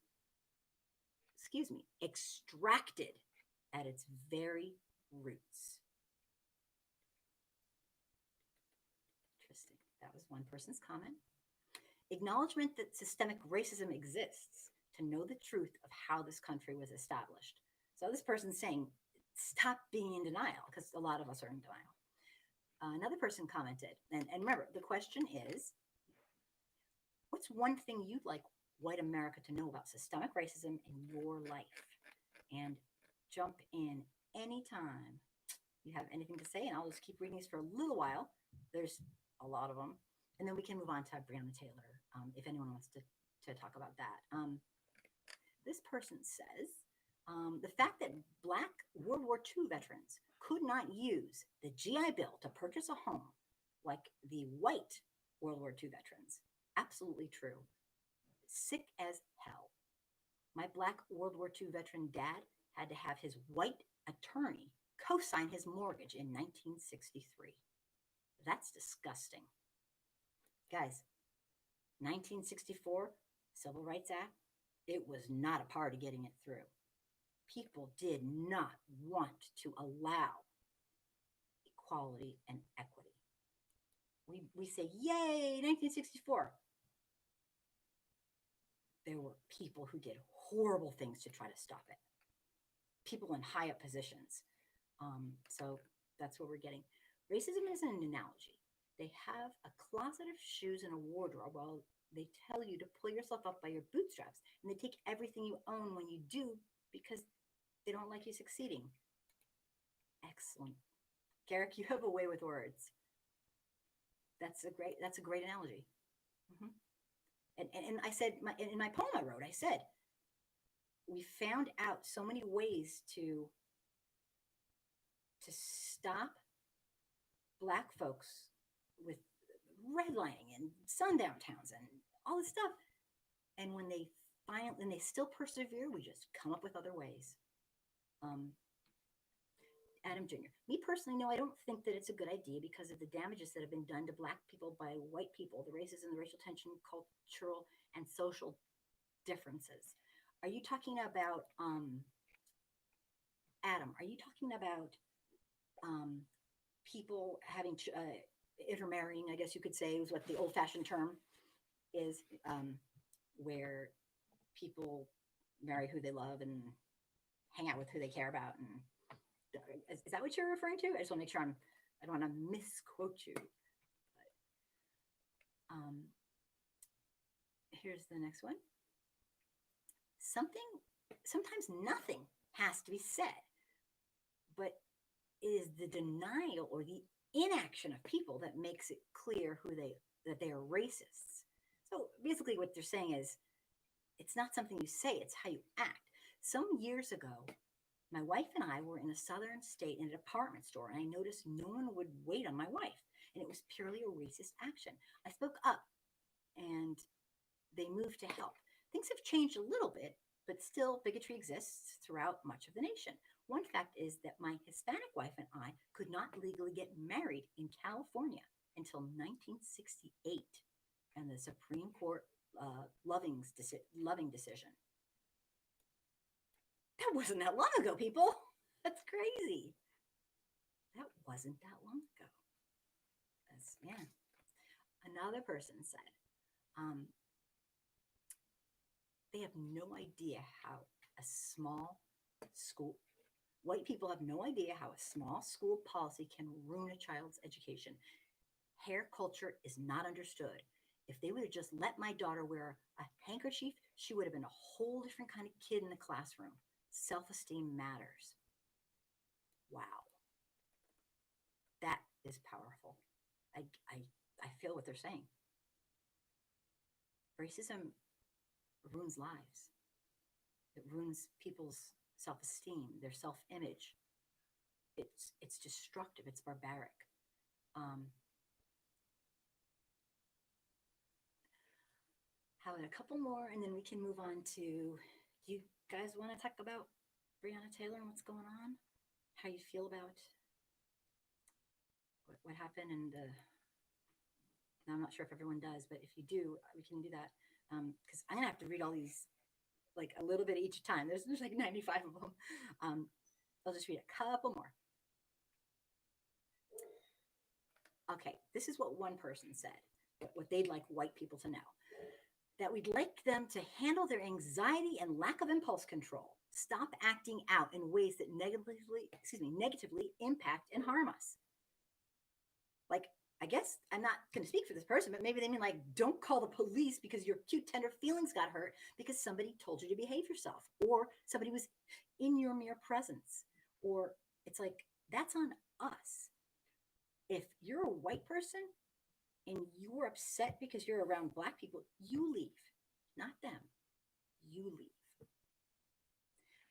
Garrick, the Civil Rights Bill divided the parties. Southern Dixiecrats now become Republicans. Lee Atwater was able to bait these racists in preying on their insecurities, law and order, hardworking versus welfare. Yeah, it's all such psychological baloney.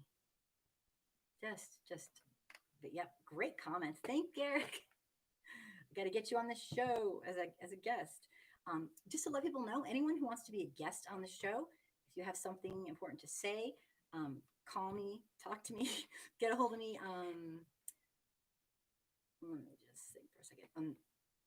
On my other shows on my YouTube channel, you'll find a link that you can get a hold of me privately.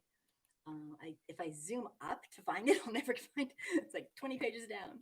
But also, if you have a story to tell about racism, bigotry, inequality, corruption, I do not care if you're not famous. I do not care if nobody knows. I will tell your story, okay? And I will do it with integrity and honesty.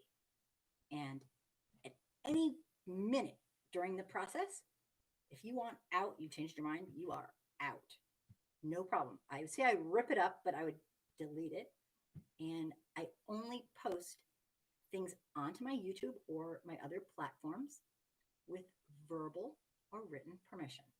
So I will never cross anybody. My integrity is my life. So, and that's what I do. So I just wanted to let you know, if you have a story to tell, most people, I'll be really honest, that do get a contact with me end up not telling me their story. And that's because I strongly suggest that they do litigation first. I don't want anyone's story to be put out and me wreck their chances of them actually getting damages and through the legal system. So a lot of times I get these incredible cases. I've gotten 3 that I would love to tell the world. But in all fairness, I can't take the cases and expose them because that's not right. So that's what I do, and I have done it before. But I can only do it in like situations where maybe nothing's going to happen, litigiously speaking, or whatever. But anyway, so I definitely do that. Adam, yes, I'm referring to interracial marriage and or swirling and having children when it comes to Black people and white people. So you said, let me just go back to this. Me personally, I don't think it's a good idea because of the damages that have been done to Black people by white people. Okay, yeah, fair enough. I don't blame anybody for feeling that way. I don't at all. I just don't feel that way personally, but easy for me to say, right? But I've had my family's been a mixed family for like 12 years maybe, and my family from like my parents and all that, we've always had people of different races, so to speak, in our family. So it's not that big of a thing, but they were all very, very enculturated and it's not the same. I mean, it's they were not in my extended family African Americans or Black, and I think that is a I don't group everyone together. That's a very specific circumstance that I don't blame anybody for that. But I'm a dreamer. What can I say? Neil, no. As I mentioned many months ago, the marriage license came to be keep yep keep Black people from marrying white women. Neil, I can't believe you're here. Neil's my friend. I'm so happy. I hope you're here still. Didn't leave. Yay! Oh my god, I love Neil. Yeah, when I studied a little bit about that, I didn't realize it's all about. This is the strangest thing. And Neil, you probably know way more about this than I do. They didn't want to have somebody in the middle. They wanted to be able to keep Black people away. And if there's somebody who's Black and white, well, that's going to throw them off. So it was like strangest thing. People are so weird. But anyway, that was like the big thing. I don't get it, but I'll read a couple more of these. Okay, here's kind of a religious one. That we are all from the same creator and we are all connected via the human race. We are humanity and we need more folks to come from the light, come from the unconditional love that we were born with instead of the rhetoric ingrained in hatred. That would make for a better world. Let your little lights shine. Sounds like a poem. That was very nice, very sweet. And for a person who's Black, or a person who's African American or Indigenous, having that kind of attitude is beyond beautiful. I can't imagine how jaded I'd be. I'm jaded now and I'm freaking white.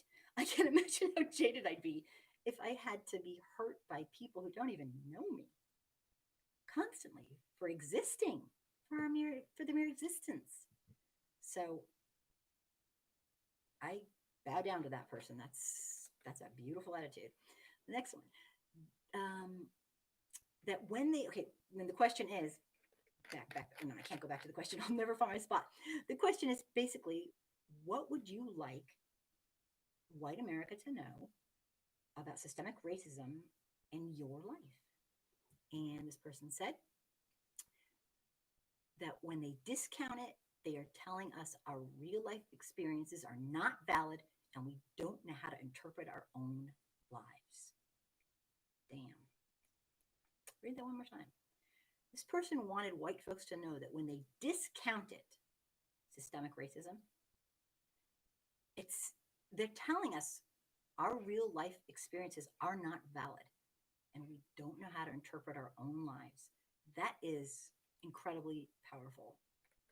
Totally feel that. That's like, a lot of times I say it a little bit meaner than that in my videos. How dare a white person tell a Black person that they know better how to solve the barbaric problems of systemic racism than the person living it. It's arrogant, it's ignorant, and obnoxious. See, I'm not that nice. That person said it really nicely. I said it like I wanted to say. Let's do one more. They want white folks to know that slavery is not our history. It's an interruption of our African history. With that being said, the educational system should be rewritten and we should know our own true history. It's pretty powerful. I definitely truly believe that is imperative for white folks to know our own real racial history. The problem is we're really not even close to there yet. White folks don't even want to admit there's a problem. So it's kind of crazy, but I'm hoping that with some of the movements that have been going on that will catch on, because this has just gone on too long. This should have been just ended so long ago. I'm going to save the rest of these because there's like probably 50 more, and do a quick rundown on, does anybody want to make a comment of how they feel about the murder of Breonna Taylor and the results? I'm scrolling down through all this. Oh my God. there's so many people gave input, and I'm just so thrilled about it. But I know it's kind of, I don't know if anyone's like kind of watching the news right now. How racist would a white person be if they needed a blood transfusion and it was a black person who donated the blood? Would they refuse it? Um, if it meant life or death, we all bleed red. Neil, I truly believe, if my memory serves correct, that there has been a person like that in the history of the world. I could probably say one or two, no, but yeah, it's it's interesting. That's a very interesting comment. Great comment. I am just so happy you're here, Neil. Ghost Killa, welcome. Um, that's a good point. I mean, I guess it would be the depths of their like, hatred or their. I don't really know what it is. How do you hate somebody you don't know? Okay, I don't really get it, and I'm done trying to get it. I'm kind of old and I don't get it, so I don't think I'm gonna get it. I don't understand why people would want to be that way. I understand implicit bias, of course, but I don't understand people like that. That's like way down low on the anti-racism continuum. That's like that's a really low bar. But yeah, it's a great question. Yeah, do they really feel that way? It's pretty sick shit. Well, I kind of I always think this is gonna sound so rotten. Um, well, okay, I'll say it. I always think when people are like Ku Klux Klan members and stuff, okay, this is going to sound rotten. I'm not kidding when I say rotten. Like, if they understood that they are actually, we're all kind of relatives, like, why don't they go do something bad to themselves? Because they're actually the person they hate, kind of like, I won't say anymore, but that is the point. How can you hate someone you don't know? I don't know. I don't know. I guess you're socialized, indoctrinated into a lie, like anything else. It's a good point. Okay.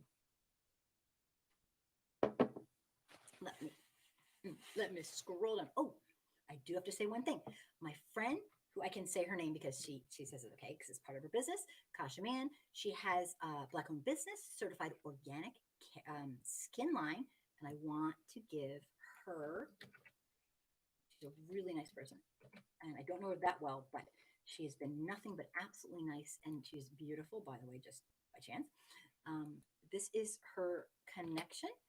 New York lipstick, a sock, skincare by Kasha, and so she does skincare products and skincare products. And so if you're interested, um, I support Black-owned businesses, obviously. So I told her I would say something, and I've done a little bit of advertising before, but she had written in, and I'm like, oh yeah, definitely. So I'll have to mention that again. Breonna Taylor. I'm going to do a quick review um, of what's been going on. Earlier today, Kentucky Attorney General Daniel Cameron presented the grand jury decision in the case of the murder of Miss Breonna Taylor. He summarized the case as follows. In the early morning hours of, I'm just going to summarize it for people who haven't gotten the details. I'll try to go fast. In the early morning hours of March 13th, officers from the LMPD executed a search warrant at the home of Miss Breonna Taylor's residence. After breaking in the door, Sergeant Mattingly was the first and only officer to enter the residence. The sergeant identified two individuals standing at the end of the hall. He says the male was holding a gun and was shot by the male resident, not lethally. The sergeant, me too. Ramses, I'm into that. I think so too. The sergeant, see, this just got crazy.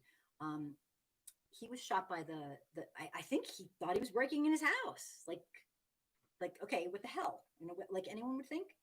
The sergeant then fired 6 shots, and almost at the same time, Detective Cosgrove, who was in the doorway, shot 16 shots. Don't ask. Don't you have to reload? I don't even get it. Okay. In total, 6 bullets struck Miss Taylor. 1 shot was considered lethal, fatal. Detective Hankinson fired his weapon 10 times, including from a sliding glass door and through a bedroom window. This is just what he said. I'm reading. These are quotes. Some bullets traveled through to apartment number, through apartment 4 into apartment 3. Some exited apartment 3. At the time, 3 residents were in apartment 3. According to the Kentucky Attorney General Daniel Cameron, he says it is worth repeating that the investigation found that Mattingly and Cosgrove were justified in their use of force after having been fired upon by Kenneth Walker, who I believe was the boyfriend of Breonna Taylor. Secondary to this justification, so he's saying it was justified. I just reading his quotes here from what he announced this afternoon, was it? So, yeah, I'm not exactly sure 100% when he announced it. I know it's today. Secondary to this justification, the KSP and the FBI ballistics analysis reached different conclusions, which created a reasonable doubt in the evidence of who fired the fatal shot.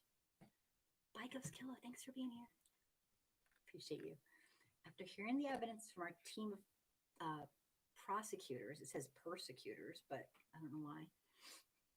Okay, interesting.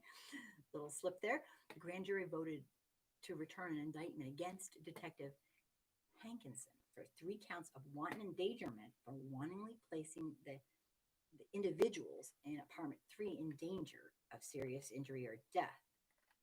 Basically, it had nothing to do with her murder. And this guy apparently was fired immediately, and this was the reason. Essentially, one of the officers was fired because the neighbors complained that some of the bullets penetrated their apartment next door. They don't relate directly to Breonna Taylor's murder. People have been protesting for 3 months plus. They've already started marching. When I wrote this earlier today, there were already people very, very, very upset by this kind of result. Breonna Taylor was killed in her own home by plainclothes police officers on a no-knock warrant. I don't know much about police, but they got the wrong place, I guess. And they murdered somebody in their sleep. And that's traumatizing. In the end, it was a drug raid related to an old boyfriend or something. Of course, no drugs were found on the property. This was a botched drug raid on an innocent family that will be destroyed forever. And so will everybody who's close. Neil, sadly, Kim, hate hurts as much as love can hurt, but in a different way. Just words to think about. Yeah, it's true. It's interesting, actually, really interesting. Neil. Yeah, that's interesting. Wow. Very, very profound. Thank you for that. Oh boy, that's interesting. So now here's the thing. The attorneys for the officers claimed the system worked. And look, I'm no expert. I read a couple articles. I watched a couple of videos. But when you're an attorney standing up for police officers, when there's a death of an innocent young lady, and your person gets off, you shut the fuck up and leave. You don't say the system worked. It's like, shut up, just leave. I find that to be incredibly obnoxious. Personally, I was not there. I'm reading a report. If that's how it went down, I find that obnoxious. Just thought I'd add that in. I do have an opinion sometimes. Okay, all the time, but still. Okay. Many human and civil rights organizations across the U.S. are very unhappy with today's decision. The American Civil Liberties Union said justice would have been served if officers never shot Breonna Taylor in the first place. Absolutely. This decision highlights what we already knew: to stop perpetration of egregious violence against Black people, elected officials must listen to the cries of our community. And that was from the American Civil Liberties Union. Amnesty International said Senior Officer Christina Roth called on local police to meet their obligation to allow for peaceful protest in the wake of this case. Breonna Taylor's case reminds us of how Kentucky's police use lethal force statutes, puts accountability out of reach for unlawful killings by police, and how police, who are supposed to protect life, so frequently only see one side of that principle. That was Amnesty International. Kentucky National Guard troops were watching over the protests. I'm sure they are happening right now. I hope they are peaceful. I do not want anyone else to be killed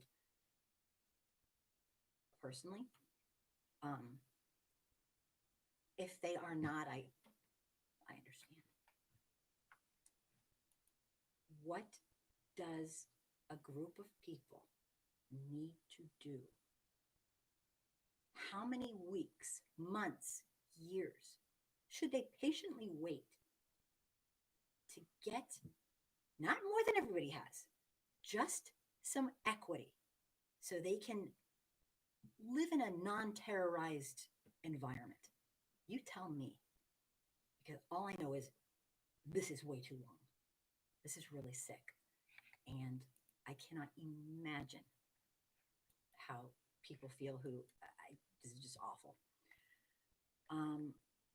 So the troops have been deployed in the city of Louisville as the city braces for a potential civil unrest. Gee, like they knew it was coming.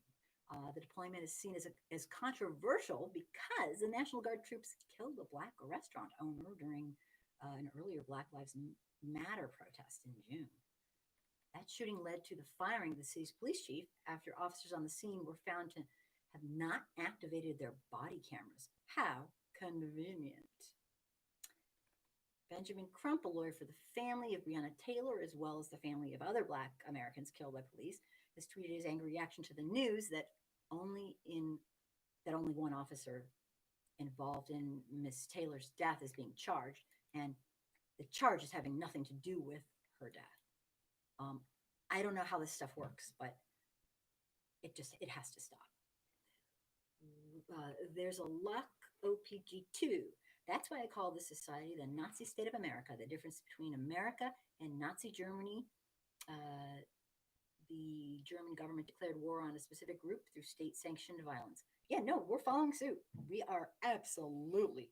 We have a president and clan, that would be his administration, who care more about the people who get to murder, state-sanctioned murder with pretty much impunity, as we can see almost every day, than the people gunned down for existing. I'd say this is a police state. Hell yes. With the great dictator leader wannabe running the show. He's running the culture of police brutality. It's the sickest thing in the world. But yeah, definitely. Mr. Crump said the fired police officer, Brett Hankinson, is being charged for bullets that went into the other apartment, not Miss Taylor's. He adds that the charge includes nothing for the murder of Breonna Taylor. Could he rub it in anymore? Crazy.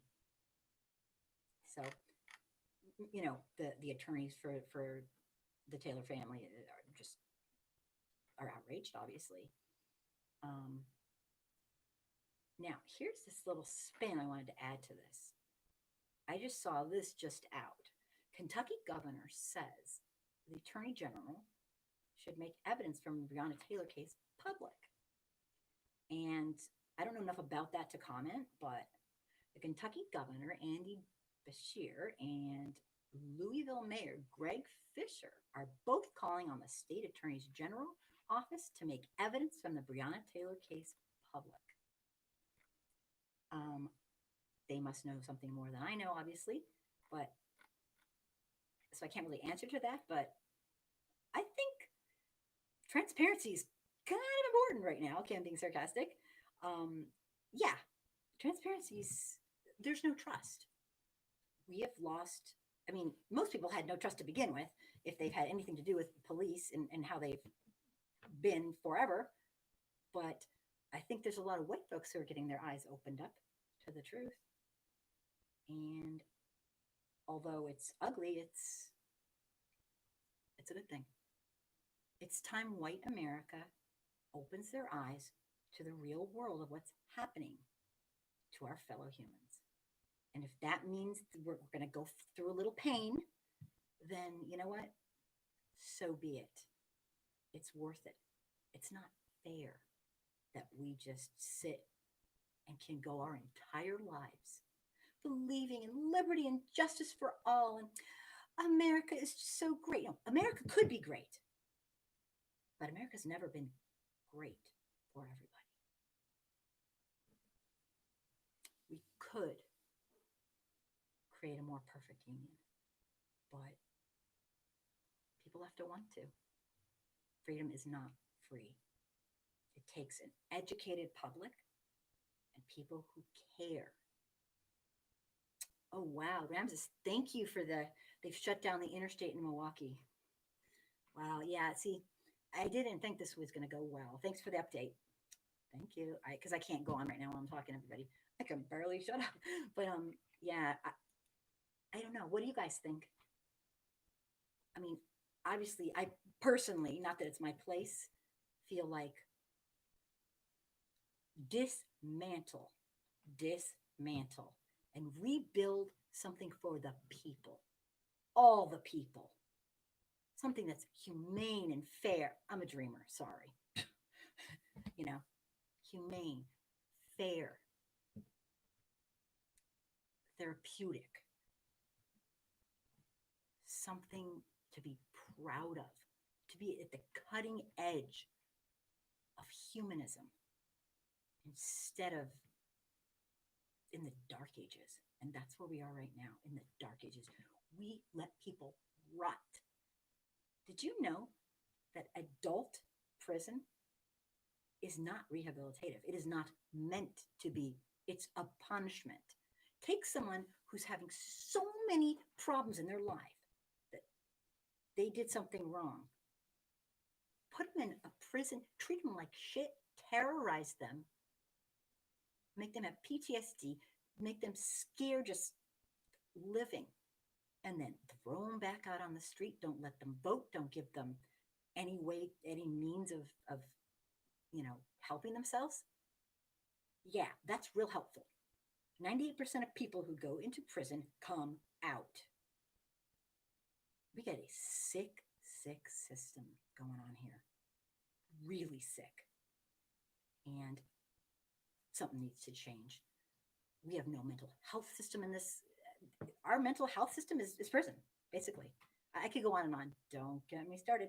Neil, I'm against no-knock entry unless the officers have been fired at through the door. The problem is the innocent people inside when police just start blindly shooting. Yeah, 100%, Neil. It's like, great comment. What the actual fuck? Okay, think of it. You're sitting in your house right now, probably, right? Okay. What would a normal person do if somebody broke into their door? You're going to defend yourself. Hey, if you have a gun, you're going to, you think you're being broken into. You are being broken into. You think it's a bad guy. This poor guy has to live with the fact that his girlfriend's dead. He was trying to protect her. That is just like unconscionable. He was, I mean, it doesn't matter where I stand with firearms and all that. Somebody bammed his freaking front door open violently while he was standing there, I guess, with somebody else. And he considered it an attack. Gee. This is just such a sad, horrible thing. So I want to know what you think. If you want to tell me. I don't have any words. I don't know what to say. It's just awful. But I have a ton of other stuff. I told people at the beginning, I'm laughing because this is just so pathetic.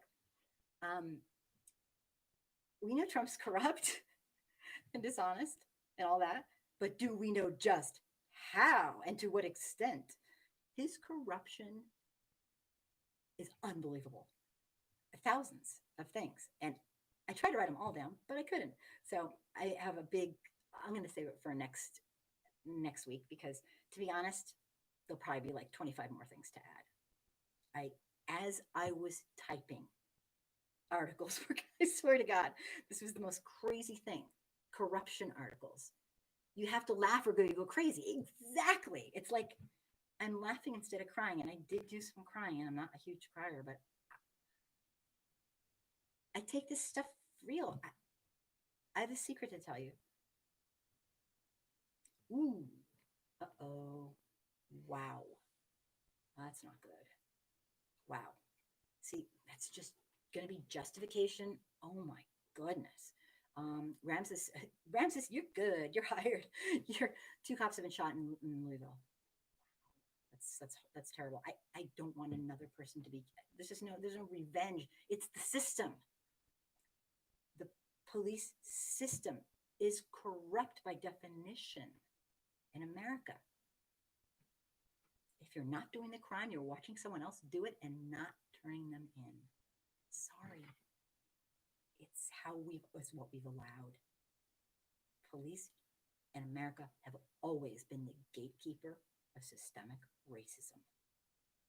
Their origins were the slave patrols. I mean, it really hasn't changed. Just times changed. Modernization. Wow. There's a huge difference between protests and riots. Absolutely. Mm-hmm. I do not condone riots personally. I understand them. I was in the LA riots myself. I wasn't a rioter. I taught in Compton during the LA riots, and I was caught in two riots, and they're very scary. And I got to see what happens. It's a terrifying thing, but I don't condone them. I understand them. What what do people have to do to get not, I'll say it again, not more than everybody else, just to have some equity in a country that boasts liberty and justice for all? For the love of God, what can people do? I mean, I kind of get people just, I guess they just have nothing else to lose. I don't know. But I am not a Black person. I am not a brown person. And it is not my place to like, oh, of course I don't want people to be violent and harm and loot and do all that. It's not going to help anybody. Okay. But do I kind of get why? Yeah, I do. I don't condone it, but God, I mean, people are dying and our government doesn't give a shit. That's how to put it. I mean, I'm just being real.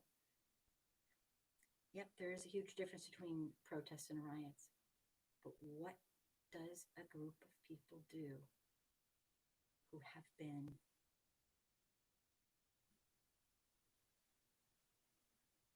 hang on a second. What language is that? I'm not sure. I can't read it. Are you saying good night? Maybe good night? I am so bad. I do not know. Does it say good night? Maybe? If it does, I'm just making up stuff. Good night. Thank you for being here. Oh my gosh. Oh my God. Do you speak Portuguese? Brazilian Portuguese or Portugal European Portuguese? You must tell me. You're going to laugh. I'm looking for a Portuguese teacher. It's okay. Totally off subject, but I speak Spanish a little bit. So I was like, does that speak good night? Oh my gosh. Brazilian. Cool. Very cool. Well, hi. Thanks for being here. We're about to wrap up the show, but I am happy you're here. Neil, the problem is the innocent people who lose their homes and businesses and their lives of their children during riots have nothing to do with the protests. Absolutely. And I get that. I don't condone them. I think it's horrible that innocent people get randomly destroyed. It's like the cycle of hurting innocent people. But I get, in a way, why they do it. Okay? That's all I'm saying. I do not think it's right. Absolutely not right. Thank you for pointing that out, Neil. Don't for 1 minute think, oh, yeah, that's a great thing to do. But, Thiago, that's funny. You're cracking me up. Keep speaking to me and when I want to learn. But yeah,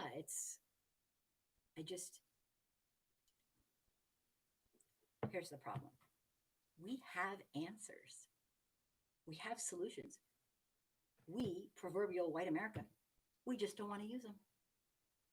And that's disgusting. These are not problems with no solutions. We have solutions for all these things. We have pilot programs. We have examples of great successes. We just don't give a shit enough to use them. And that's disgusting. And that's systemic racism. You know? Why does everything have to happen to a white person until anyone gives a crap? It's not right. So, if you believe like I do, that it is way past time for white America to take some racial responsibility, not feel guilty, not, blame themselves. No, just act human, use their humanity, and care about our fellow humans. Please consider subscribing to my YouTube channel. Apparently, if you watch a lot of videos, your videos get moved up so more people can see them. I'm learning slowly. This is my first year doing YouTube. Actually, I'm probably almost over my first year doing YouTube seriously, and it's different. It's good. Ramses. It's called collateral damage. Hell, Brianna was innocent. She's in her own house and was gunned down. Mm-hmm. It's collateral damage, and whereas it's like weird. I'm like on both. Like I get how somebody could just have nothing left to lose in that regard, as much as somebody like me could. I'm a white person. I'm sorry. It does matter. But I kind of get it. I don't condone it because I know it's just, but when you're powerless, your own government kills you. Your own government acts like a terrorist to you. What are you supposed to do? I don't have the answers, but I know there are answers. I've seen research. I've seen case studies. We have the answers. White folks just don't want to freaking use them. And that's barbaric. It's inhumane. And that's what makes me incredibly angry. These are not problems that have no solutions, or we just don't know what to do. No, we know what can be done. We just don't want to. Look, we have a for-profit prison system. That's sick. We have for-profit healthcare. People make millions off of our sorrow. That's not humane. Anyway, I could go on and on. I cannot thank you enough for being here. Please consider subscribing. I think I said that 50 times. I run my YouTube channel since I got booted off for life, but I still kept 2 of my groups for Facebook by sneaking doing it. Don't tell. I don't know who you tell anyway, because they don't listen there. But I'm extremely thankful to have people watching and listening. And please be safe. I can say one thing for sure. Things are going to get worse. And I don't wish it, but I think we all know the pattern. We're into some really scary times. And I'll be here next Wednesday to talk. And if you have any stories you want to tell me, if you want to go on video, if you want to come on, I want this to be a platform that actually, it was supposed to be a platform where I was in the corner, but a lot of my friends and people that I work with in anti-racism and anti-bigotry and all that, they don't feel safe coming on. So it's just me, but I love to have guest people come on that have something to say, and you don't have to be a PhD. You can be a PhD in life experience and have something to say. All right. Good night, Jamie. Oh my gosh. Thank you so much for being here, Jamie. Everybody. Thank you, Neil. You're going to make me cry. Thank you. I'd be so happy to hear from you. I've missed you so much. And thank you to everybody. Hiago. Okay, now you have to speak to me in Portuguese. I can speak Spanish, but I know that doesn't count. Um, but anyway, everybody who's here, I can't thank you enough for the support. Um, I'm going to keep doing this as long as humanly possible. Just want people to see the average white person, me, I'm the average white person, talking about racism, talking about bigotry, inequality, and living through it. White America, we must find our voice. Okay, it's the least we can do. Not out of guilt, because it benefits us too. It's the right thing to do. Learn how to talk about racism. Minimum. Learn the 20 plus classic cliches, denials of systemic racism. There's only like 20. None of them are original. Learn them. I have a couple of videos. I have a video on them. I have like 400 views. I did a video on them. Learn them to the point where you're comfortable confronting people when they act inhumane.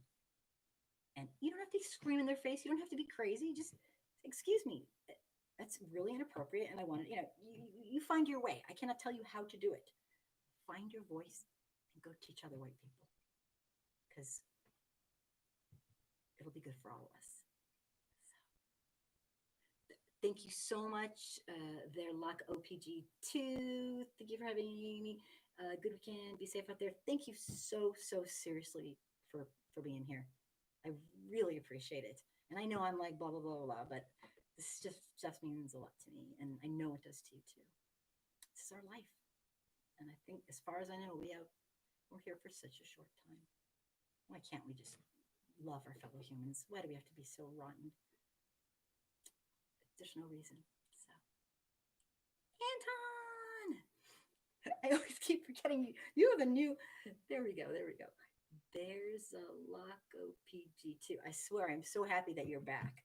Oh my gosh. All right. Have a good night, everybody. And consider subscribing. I'm the worst. I'm like losing my mind. I need sleep. I still have work to do for my real job. Whatever. I'm going to be up for another hour. But have a great night. And please be safe. Just stay in Paris. Honestly, this is really bad. Just take care. All right. And if you know anybody who would benefit from this, listening or seeing a video, or if you're sick and tired of having to say the same thing to somebody, take one of my videos and just drop it in a little place, because I have pretty much a lot on different topics. So if you don't want to talk about it, my video, some of them are really nice. Some of them are just in your face. Some of them are educational and sweet and kind. And some of them are like obnoxious. Good night, everybody. Thank you so much. Thanks for being here. And I hopefully will see you next week. Take care and be safe.